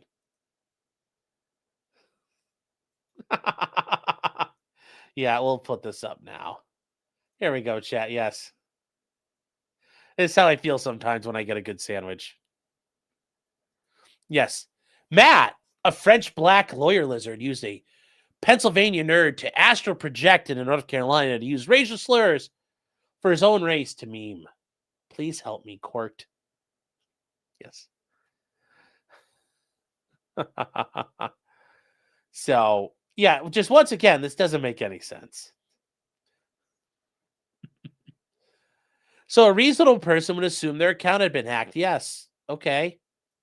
But you're not saying you never did it. You're not saying you never did this, though. You haven't said that. I 100% know I didn't do this. As for the allegation, Cody specifically told me he had grounds to believe that was true, and he provided at least some circumstantial evidence to support that claim. Really? I don't think so. And they're saying he sent me an email which he lied about his name, calling himself James Nathan Yu. Really? Or is that or is that Johnny talking about the Twitter thing? You're not very clear here, David. You're not very clear. For these reasons, I absolutely reject Matt's claim that I signed a pleading knowing it contained false allegations. It doesn't matter what you reject. It matters what the court accepts or rejects. That's simply not true. It's not true. And he goes on and on and on again here. I didn't do it. Yeah, here we go again. And it says here, to be clear what I mean, they posted remarks on social media taking responsibility for injecting code. This was shown on the YouTube video linked above and by a photo posted on the Twitter account. For ease of reference, another copy of that photo is shown below with Matt childishly laughing in response. Yeah, so what? So the fuck what? It's funny because you're gay. You're gay. That's why we're laughing. We're laughing at you, not with you. And then he signs it under penalty of perjury. So in response to that, chat, well, you know, we had to get involved, chat. We had to get involved.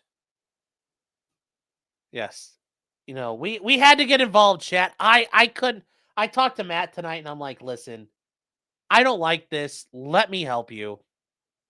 Stephen Blues Clues is 52 today. Yes.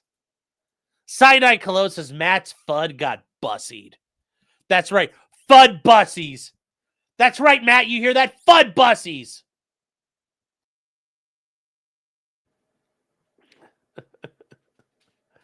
But what happened, chat? What happened? What happened? Well, I felt like it was necessary to get involved to correct the record on some things. Because I can. I have factual knowledge. So what did I put together? I put together a non-party declaration. Uh-oh! Oh, that's right, chat. We're jumping in the fray now. We're jumping in now with both feet. So what did I do? I did a non-party declaration in support of Matt's motion for sanctions because I do think this is bullshit. In support of says, my name is Sean P. Martin. I'm a citizen of the United States of America, a resident of the state of Ohio, and over the age of 18 years. And I'm called to testify. I could and would give the following testimony, which is based on my personal knowledge. I am an attorney licensed and practicing in the state of Ohio since June of 2014. I'm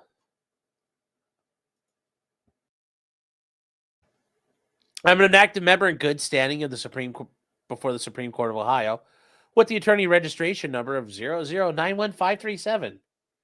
I am the owner of Martin Media Ohio, LLC, which is responsible for creating content on a channel on YouTube, a video hosting website, that is called Potentially Criminal. The channel can be found at youtube.com/potentiallycriminal. The channel mainly focuses on contemporary legal topics that concern criminal law, novel or humorous lawsuits, and or in topics pertaining to the Second Amendment of the United States Constitution. The intent of the channel is to explain complex legal issues in a way that allows a layperson to learn about the American legal system in a way that is informative and amusing. The hope is to foster a more educated and savvy populace when it comes to digesting and understanding legal issues, which I really do. I want you guys to understand and learn as we go. I want you guys to understand that as we go forward here. I only did this to advertise the channel. No, I want to help. I think Matt and Ivan are getting, Johnny, these guys are getting fucked around by Cody, and it's bullshit. So, yes, you guys are lay people. You're normies! You're peasants! So, to further the objective of the channel, I often use intentionally irreverent language to make topics seem more approachable to the average person. And yes, I have seen the declaration authored by Attorney Gingras, dated September 30th, as well as attachment number 1. I feel Attorney Gingras on page 12 of the aforementioned declaration and page 11 of the accompanying attachment uses my channel name to insinuate I'm somehow a criminal. Contrary to this, I am not a criminal and do not encourage criminal actions. The screenshot proffered by Attorney Gingras is from a recording of a live stream posted on the YouTube channel on November 22nd, 2024. The title of the live stream was Fuddbusters versus DEFCAD. Cody hires the worst lawyer possible. And it says, through other legal reporting, I am aware of David Gingras' representation of a woman who attempted to defraud a wealthy man by falsely claiming to be pregnant with his children. While that may not be humorous to the parties involved, my audience has been entertained by the coverage. And I know you guys have. You guys follow the tonsil trends all the time.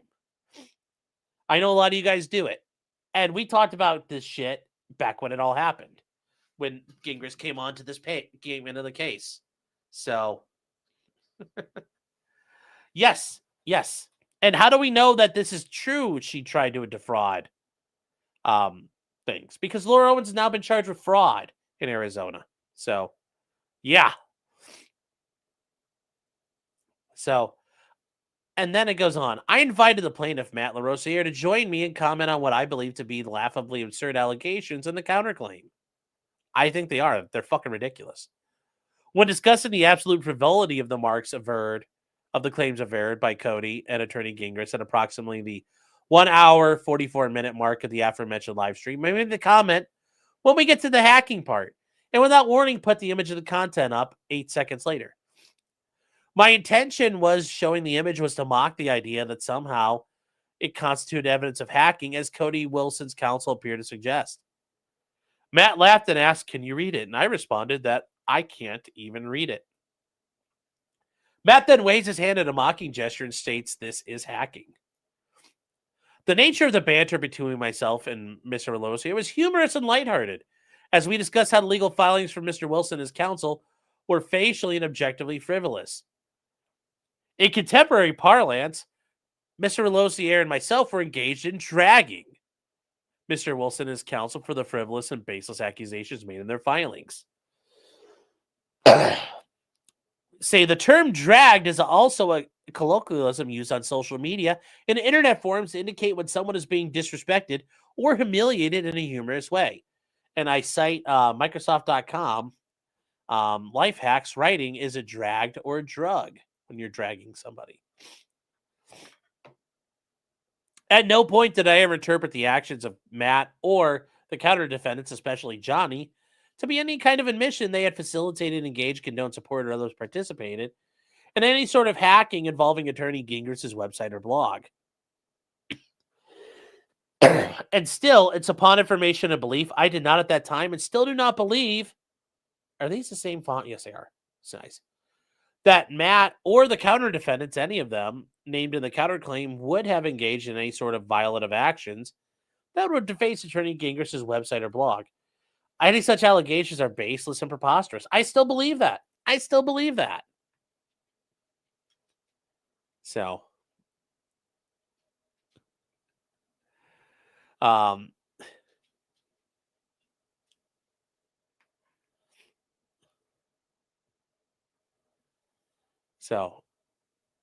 you just saw the Laura Owens body cam. She's nuts. It's fucking hilarious. Maddie says the body cam of Laura Owens is online. Yes, it is. It's fucking hilarious. The way she's screaming and hollering at everybody. So, Johnny says the courts are insane about fonts. It's a whole rabbit hole. I know it is. We talked about in the Ethan Klein case, the judge has an entire 20-page order about how to do things. So, but yes, guys, you may laugh at that, and part of that's poking fun, but I'm making it clear, like, we were all entirely in fucking jest. So I don't think this is I think it's entirely appropriate to say we were engaged in merely being hyperbolic and making fun of what's been posted. So it says, under the penalty of perjury, I declare the laws of the United States of America and the state of Ohio the true going is correct and executed. Respectfully submitted. Why did that come in all fuzzy-wuzzy? But anyway, that shouldn't have been fuzzy. Huh. Anyways, if I have to fix that, I'll fix it later. Anyways, it's signed by me. I copy and pasted my signature in there. As my attorney, so I got all my normal stuff in there. So there you go. So yes, we responded, chat. We are involved. We are involved. We are involved, chat. We are involved. I about had a heart attack. Well, I thought these were different sized fonts because you have to have the same size. And for a second, I thought this was a different size than that. And I was like, oh, fuck. So I was concerned. But there we go, chat. We are now in the fight. That's right, David Gingras. I came and took my dick and rubbed it on your face. If you're Aaron Imholt or Nick Rekieta, you might like that. But if you don't, I'm sorry. But I still rubbed my dick on your face. These nuts is what I just did. Because I think this is bullshit. I think this entire thing is fucking preposterous. Absolutely fucking preposterous.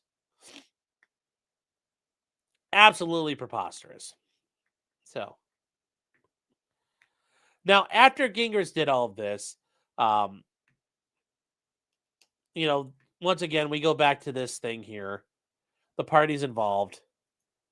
This stream is gay. It's always gay. Of course it is. This stream got gay. It's about power. It's not about love, man. It's not about love. It's about power. That's why dogs hump each other. It's not about love. It's about dominance. It's about power. It's establishing dominance hierarchies. To quote the great Jordan B. Peterson, dominance hierarchies. Illuminati confirmed.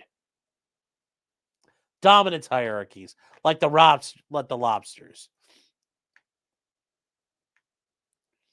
So. But getting back to this, guys, you can see we all need to write into the court that Sean is entertaining. Yes, it's not gay when you're felting away. Yes, it's about ethics and shocking dogs. Yes, we have ethics in abusing animals in this house. Let me tell you.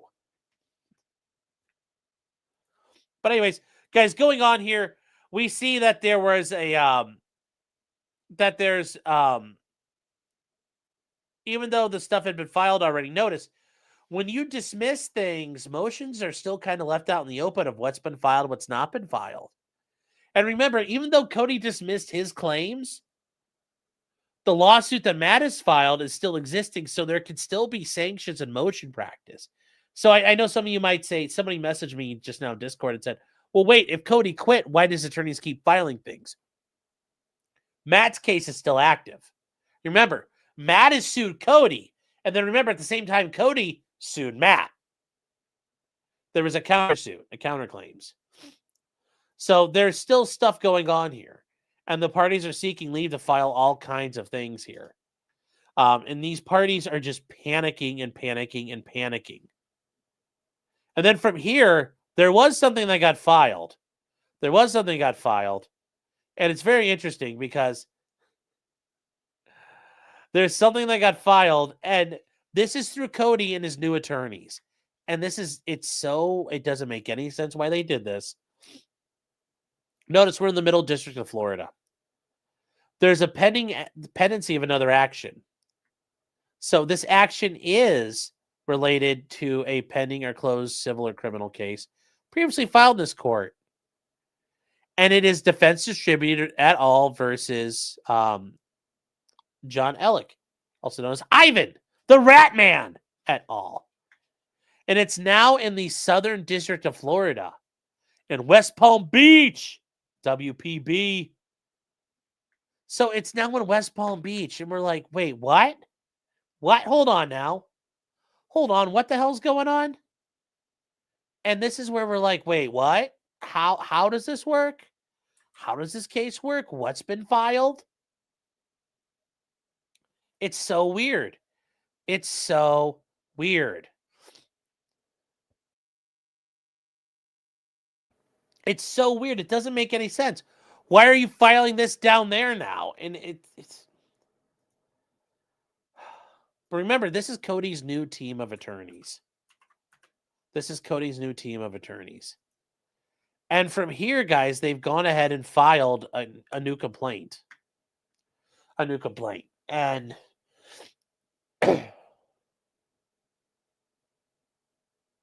you know, this is just absolute garbage that they filed here. We're going to take a look at this. We're going to take a look at this new complaint that's been filed. Now, the neat thing is, these attorneys are better than Gingras and them because, look, this is only 12 pages long. So all that bullshit and all the civil RICO, all that gay shit has been cut out. So they're trying to file a counterclaim in a new jurisdiction. Yeah, it's fucking weird. It's fucking weird. And Matt has said he's content to let this happen here because they're going to go ahead and deal with it there. They have a strategy. But they basically did this, and I'm sure this is going to piss off the judge down there. But anyways, John Ellick individually, Matthew Rossier individually, Alexander Holiday individually, Peter Celentano individually, Josh Keelstroke individually, and John Letman individually. So Ivan, Fuddbusters, Zona, Johnny, Peter is the guy who's got fucked over by Cody for being a snitch.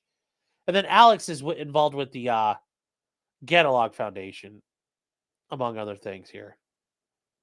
So they point out that they're suing everybody here. And this is, you know, the defendants operate a 3D gun file business known as a catalog. It's not a business.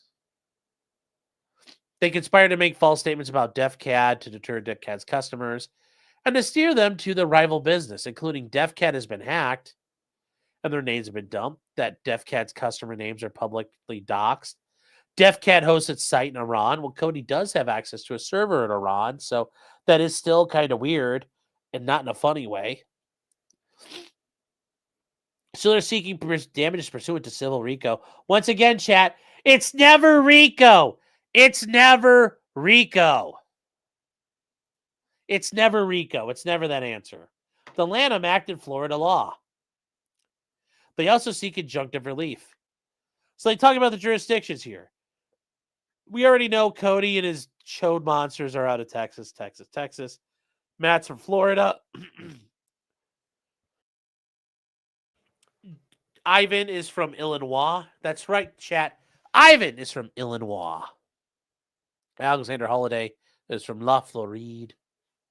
Peter Celentano is from New York. Zona is from Zona, surprise. And Johnny is a citizen of Pennsylvania. Who would ever want to be proud to be a Pennsylvania? Not me. Fucking Quakers.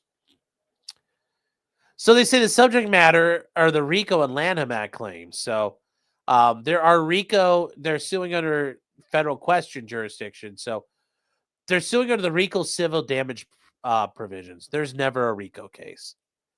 They also have diversity jurisdiction because Cody is from Texas and nobody else on the other side is from Texas. Remember, chat, for diversity jurisdiction, you can't be from the same state. Plaintiff and defendants have to be individually there. Now, everybody on one side could be from one state, but remember, you can't have a plaintiff who's from Florida or Illinois or New York or Arizona or Pennsylvania. Let's say Cody had threw in somebody who's from Ohio. Fine, you could do that. You can't have the same state. And the plaintiffs from Texas are diverse from each of the defendants. The court has supplemental jurisdiction over the defendants in the Florida claims because it's from the same nucleus of facts. Yes, it's called supplemental jurisdiction. All the state law claims get lumped in. It says venue is proper here. Why? Because Matt resides in this district. Jurisdiction and venue are proper to the defendants because they believe they conspired with Matt to violate RICO and thus can be served outside the district. Moreover, the ends of justice support adjudicating all members together. So, they talk about ultimately the defense began their plot to damage FedCAD in 2019 when Ivan reached out to Chody to collaborate in firearm software and hardware development. Ivan visited the business facility in Austin, Tejas. That Ivan reached an agreement in 2019 whereby FedCAD would pay him a fee for each customer he brought to the website, which was then being prepared for launch. In 2020, FedCAD launched FedCAD.com. After 2020, FedCAD made monthly payments to Ivan pursuant to the agreement until 2022. At that time, Ivan became associated with the catalog and its affiliated business, MAF Corporation, which sells merchandise used in conjunction with the catalog's 3D gun files. I mean, that's an interesting way of putting it. Yes, John Letman is guilty of knowing what a Wawa is. Yes. Sellers says RICO can be a civil thing. It can be, but nobody ever properly does it. So, hold on here real quick, chat.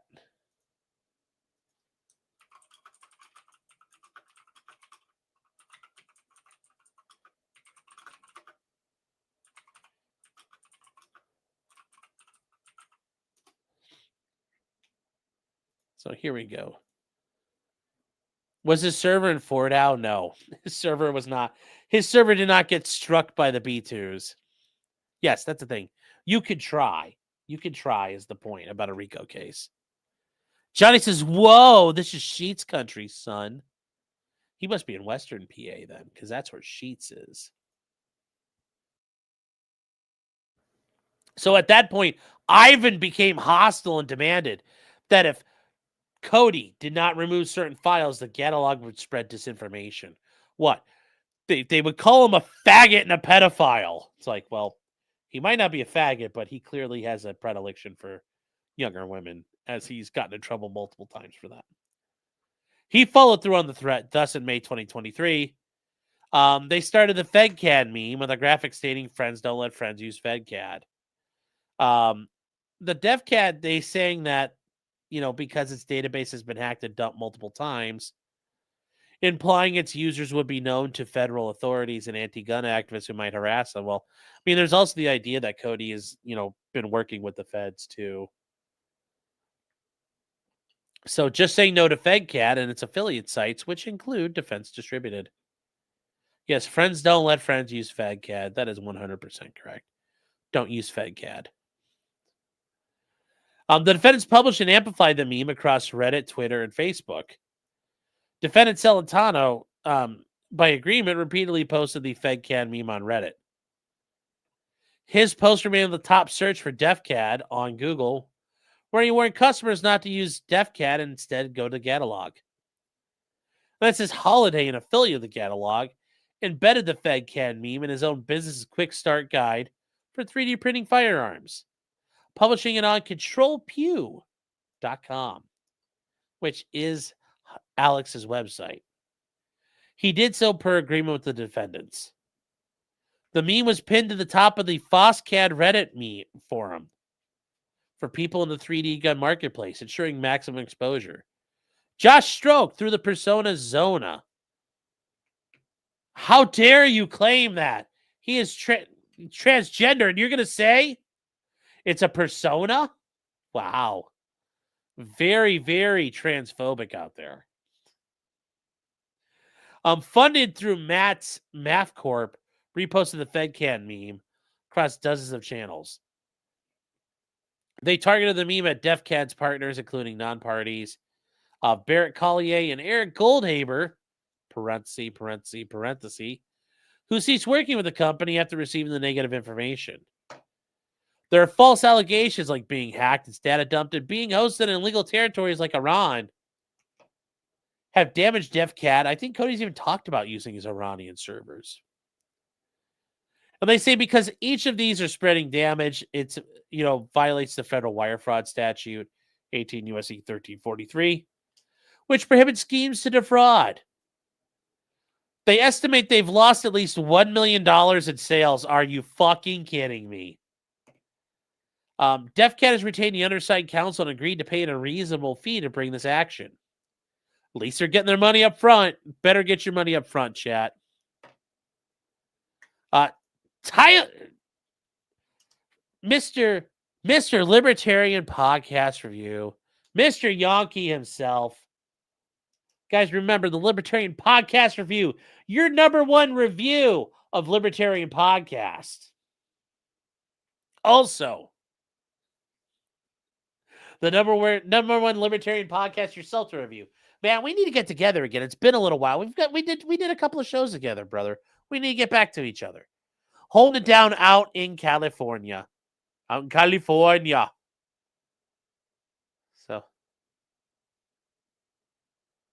So we lost $1 million in gun sales selling your stolen CAD files. I'm going to sue you. Yes. Let's do it. I'll reach out to you. I'll reach out to you, man. So. Love the hair. Well, thank you. Thank you. So.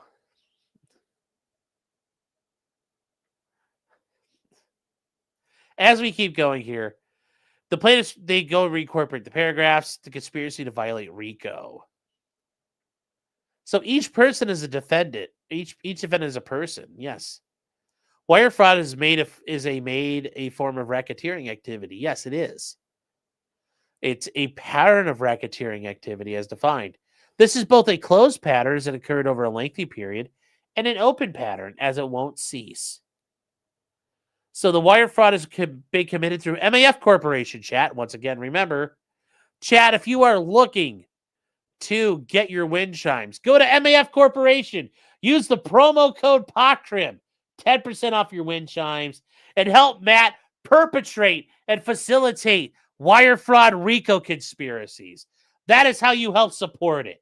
Fund the organized crime that you wish to see in your community.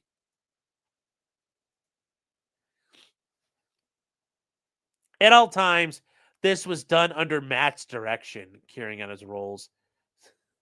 Matt was Mr. Big. It's like the James Bond movie. He's the boss Negro. He's the boss Negro. Hey, Bubba, come here. Hey, Clyde. Hold on, chat. Clyde is like, fat man, pick me up. Hold on. Clyde, come here, Bubba. Hey. Hey. Clyde, come here. Clyde. Bubba, where are you going? Come here. Clyde, come here. All right, do you want to go outside? I'll let you out so 2.0 can... You can go out there and annoy 2.0 for a minute. You want to go outside, Bubba? Oh, I think he needs to pee. Uh-oh. All right, come on, bud. Let's go.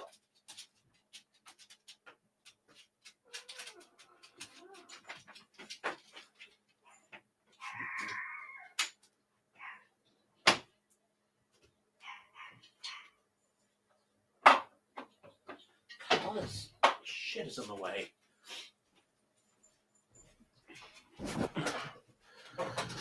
All right. Sorry, guys. We're back. God, those guys are just insane out there. So they talk about, I'm probably going to get named to this now, too, as a funder of terrorism.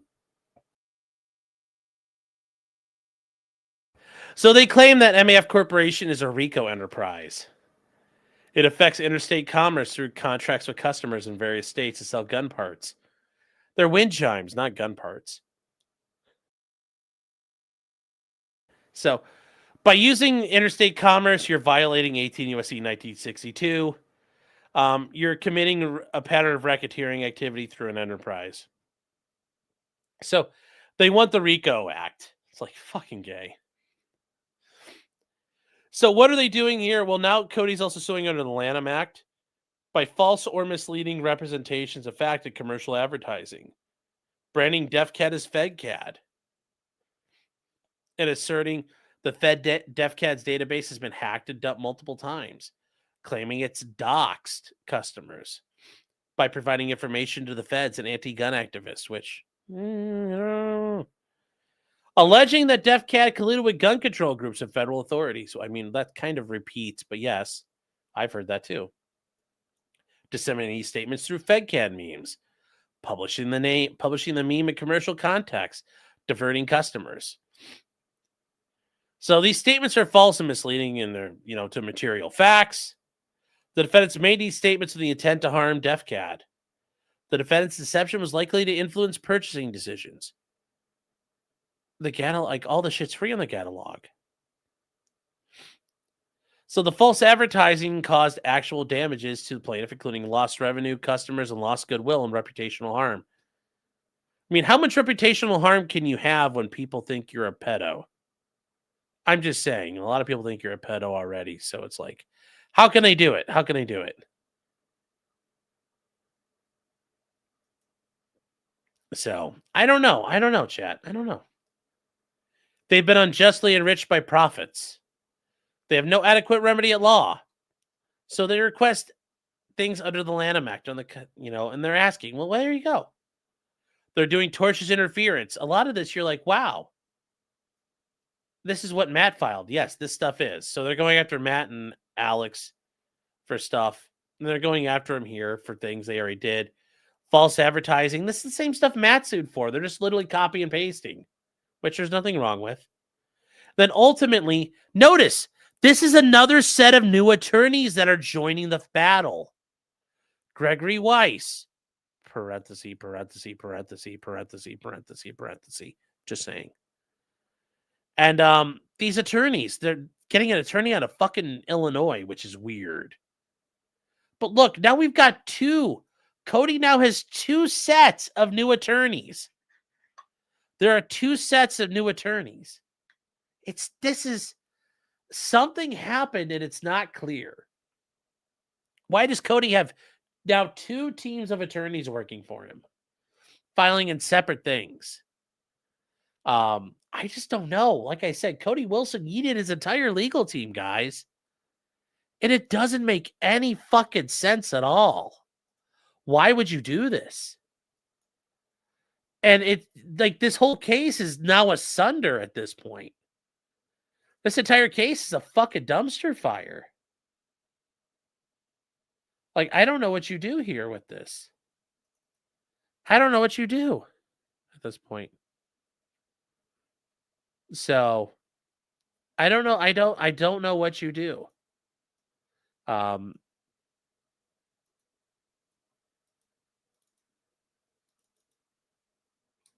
It doesn't make much sense.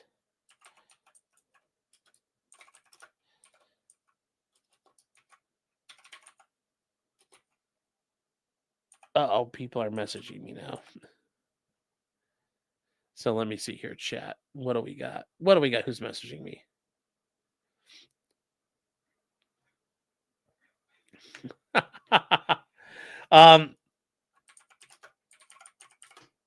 So that's where we are with Cody and Matt. This whole thing is just a fucking disaster. Howard Foster tweets and rapidly saying stuff on Twitter. It's a trip at Foster PC. I can start by combing my hair. Well, you know what? I woke up this morning after doing we tried the train game last night, chat. Train Sim 6. Holy shit, that's how I felt. Play dinos with meme. Well, no, we might play trains tonight. But we're going to watch the casino. In the meantime, chat, hot off the presses. Hot off the presses, chat. Chat, I'm receiving breaking news. Breaking news, chat. Breaking news. Uh-oh. What does Cody want? Money. Cody's a money-grubbing faggot. That's what he wants. We have breaking news, chat. Breaking news. New developments in the lawsuit in Southern Florida between the parties and Cody. There are Rule 11 motions being filed. Rule 11, chat. Yes. Yes. That Rule 11.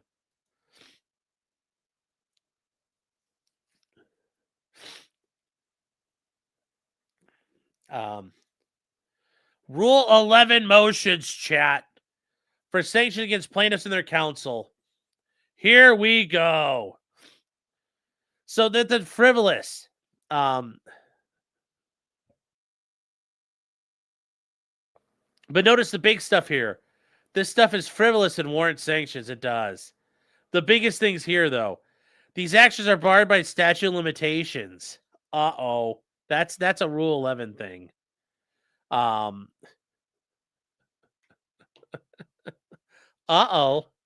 Uh-oh, chat. And then we get to the big things, the contentions here that they point out. Now, we're going to get to these. But uh-oh.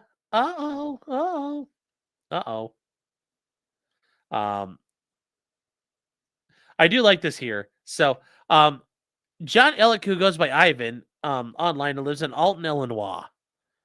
Ellick often creates hours-long video essays about Italian hunting shotguns. He does. Ivan loves his shotguns. So, they point out that the factual contentions ignore the contrary materials, including their own. So, no parties ever asserted that Cody asserts are hosted in Iran. The record reflects that a website configured to present DEFCAD on an Iranian server. Plaintiff's own security vendor, Mandiant, and Letman's affidavit confirmed the site's existence. The failure to correct or remove the site does not transform truthful statements of concern into defamatory falsehoods. It's certainly not wire fraud.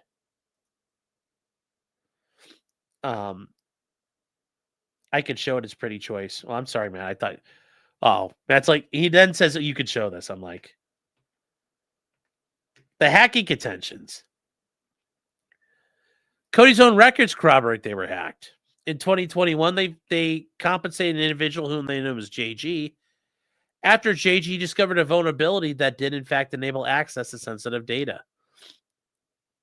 So he found an exploit on Django, the software framework of DEFCAD, and it allowed him to obtain the private source code. Given that DEFCAD likely uses Django, many settings and configuration options are a standard location. When the server is configured correctly, as DEFCAD's was, certain resource paths provide source code files to the user.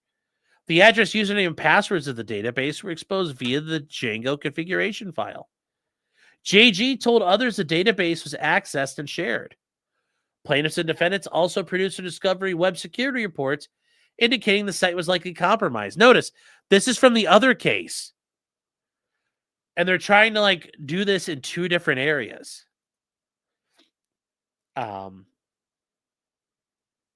It's been served, chat, but has not been filed. It has not been filed yet, but has been served. Remember, it's 21 days for them to fix this.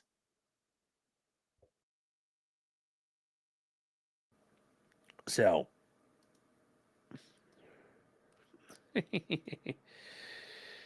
Matt's like, I just realized I'm a couple minutes behind. It's like, yeah, sorry.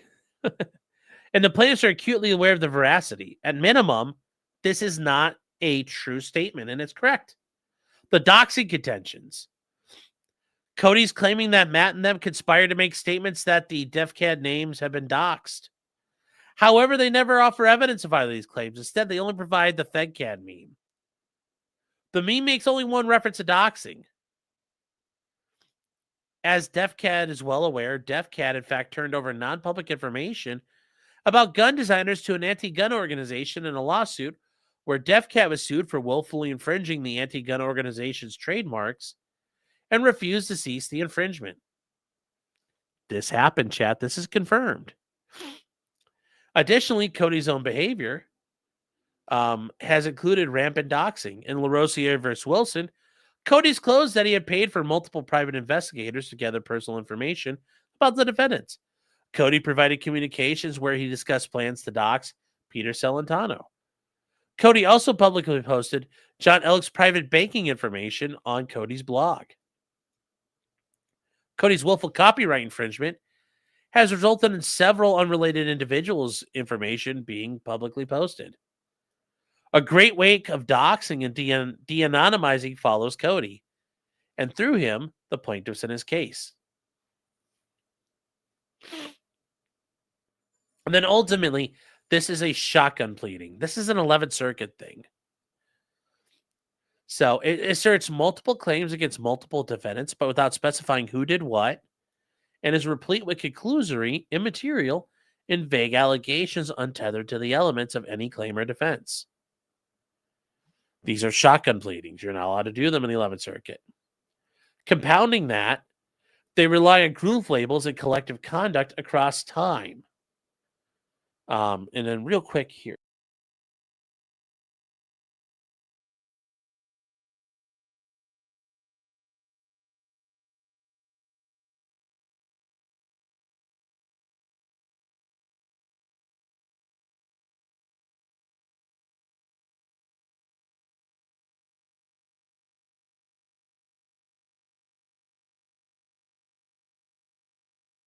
Sorry, the counts rarely identify which defendant engaged in which act supporting which claim.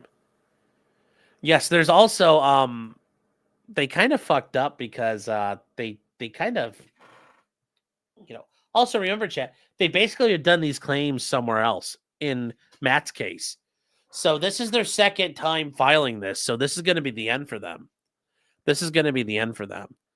Yeah, Cody's just an insufferable fucking evil person here. So that's the problem here with Cody. He's a chode. So they're both lodged against all defendants on the same undifferentiated facts, which is against solely the Florida defendants, but still depends on the same group.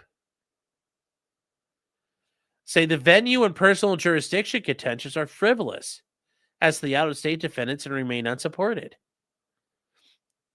So they're untethered to any Florida-directed conduct by several of the out-of-state defendants. They submitted sworn affidavits in the Middle District that they were never paid by MAF and have no Florida they had no Florida targeting relevant to the theories. There's no evidence to the contrary, and refiling the same jurisdictional claims without new facts compounds a violation. Yes, they should have been on notice what got filed in the other court. They have a duty to investigate that and see what was filed. And yes, Rule 11 entires attorneys to stop and think before bringing RICO, especially when it involves dragging individuals from across the nation to a faraway place. That's why it's shocking where counsel roped John Letman into this case, Johnny into this case, where the sole mention of him in the entire complaint is he is a citizen and resident of Pennsylvania. To that, Letman replies, I am guilty. However, that is not a sufficient factual allegation. You notice that, and that's something here that in this complaint that was filed, guys, it doesn't say what Johnny did. It doesn't say what Johnny did, because if you go through here and you type in Letman, it's only a couple of times, 3 times. So Johnny shows up once. He shows up. Where is he showing up, guys? That's the problem. He shows up here. Johnny shows up here.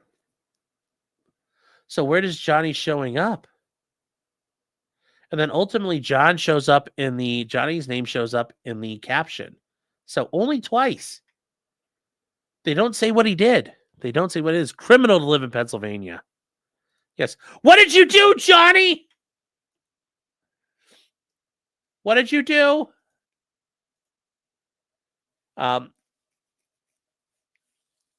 There's problems here, though.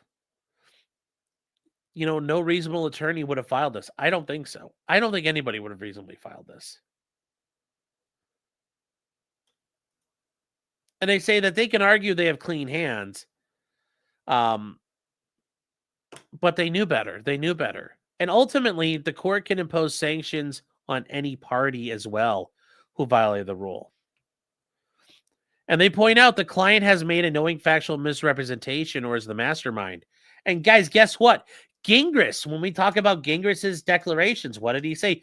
Cody told me. Cody told me. Cody told me. Cody investigated. Cody did this. Cody did that. Cody. Guess what? Cody's now responsible. And guess what Cody's going to say? No, I didn't do that. So, Rule 11 sanctions must be calibrated to deter repetition.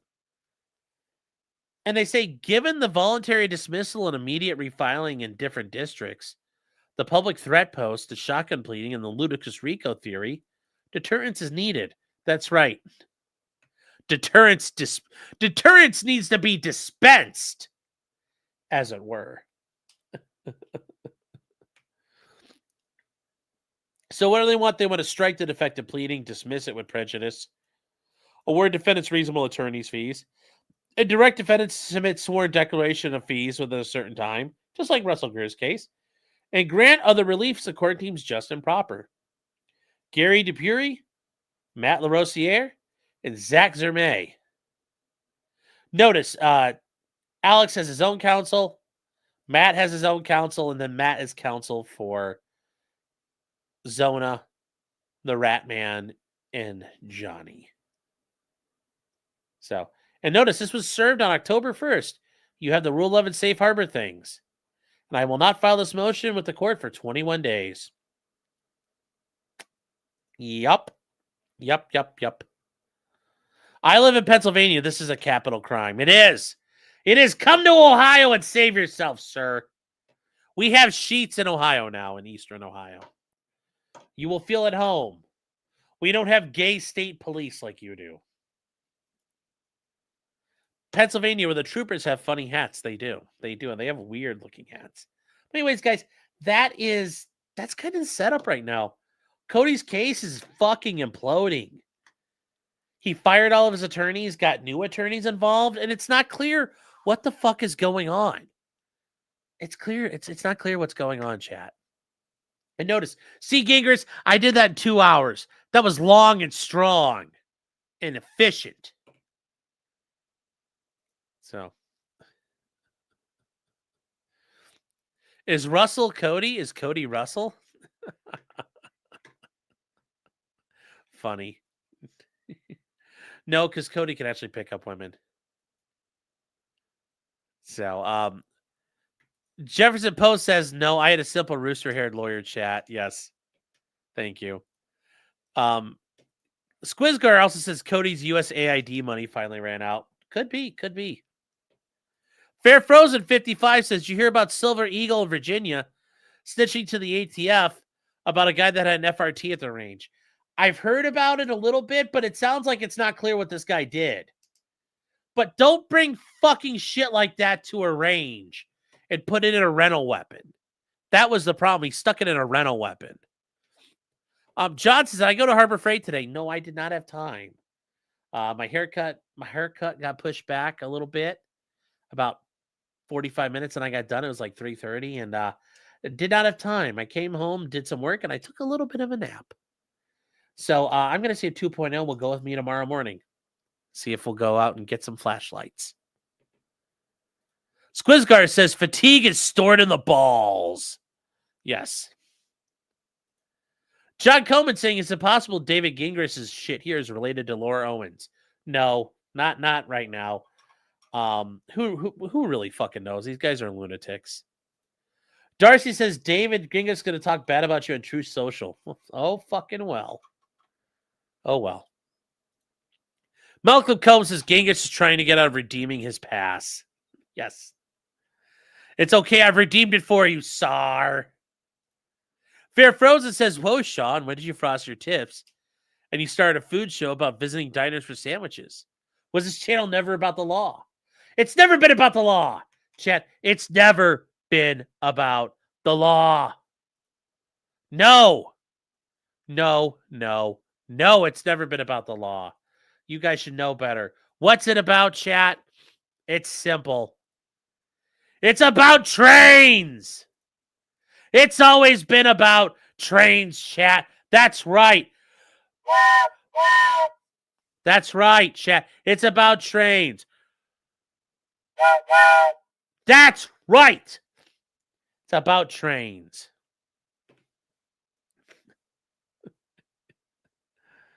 And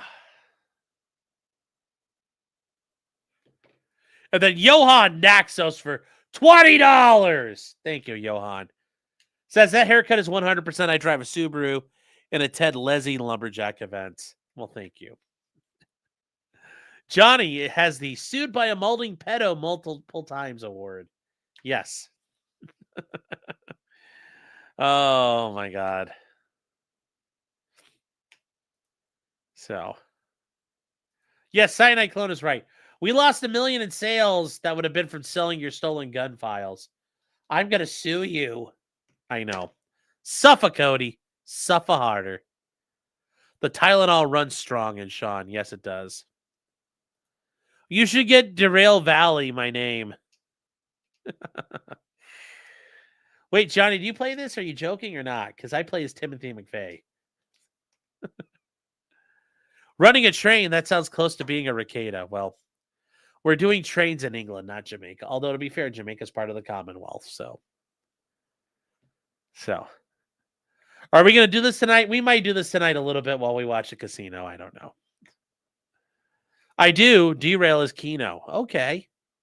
I'll look for Derail Valley. That'll be fun. Yes, I'm a great Aceto American. You manly drive a steamer. Nice. Nice. Oh, chat. Well, there we go. There we go tonight. So this was always a train stream. That's always what it's been. That's been the long con, chat. It's been a train stream. Oh, guys, and the funny thing was, you guys had access to 3 dogs tonight. This is a 3-dog night. We had Clyde, we had Bonbon, and we had Louie. A 3-dog night. You should be thankful for that. But we are all done. We're all done. We'll see where the case goes from here, but I'm sure it's going to end poorly for Cody, as it should. As it should. You watch, this channel will be a spider channel next year. Yes. All right, chat. So we're going to wrap this up here. I'm not sure what we're going to do right this second, but we may... Actually, it's 11:45. Oof. I don't know what we're going to do. We'll come up with something. Did I see the video about the kids who were subway surfing and died? Yeah. Yeah. Yeah. I did. That's... And Gringos isn't driving anything since he picked up his latest DUI. Well, hey, you know what? To be fair... As a member of the DUI tribe myself, only one-time member. I'm only first class. I'm DUI member first class, not multi-class award winner in that. Stream snipe the Fostoria rail cam. Yes. In Fostoria, Ohio, chat is a rail intersection that is it's a very popular one in America to go to. Multiple rail lines intersect there. And you could go sit and hang out in the midst of all of it and watch the trains go by. But yeah, kids dying from subway surfing is a big deal. Winter Soldier says, I want to know about the crazy woman who went around cutting dudes' scrotums in Toledo. Man, Toledo people are built differently. I'm telling you, man, it's a different world over there. So, Justin wants a Tylenol stream. All right, chat. Well, we're gonna wrap this up here. We're gonna wrap this up. I'm gonna pull a dark side. I thought they're big support for the dogs. I brought the dogs out. I did my hair up for the big support. And chat, we're gonna have to relegate the Cody and Matt stuff to the night streams because of lack of support. I'm just kidding. I appreciate you guys being here. We are gonna figure out what we're gonna do here in a second. We'll switch over and watch the casino while we fuck around. We may do some. We may work on the helicopter a little bit more, and give me a couple minutes and I'll set that up. And I will see you guys shortly. So just remember until next time, chat, just because you did it does not mean you're guilty. Unless you're Cody Wilson, you're guilty of being cringe. And if you're David Gingras, you're guilty of being a faggot. I mean, it is what it is. I don't know. I don't make the rules. You are what you are. Does moral support count? Only hugs. Only hugs count. And they only count if you can actually hug me. So good night, chat. And I will see you guys later.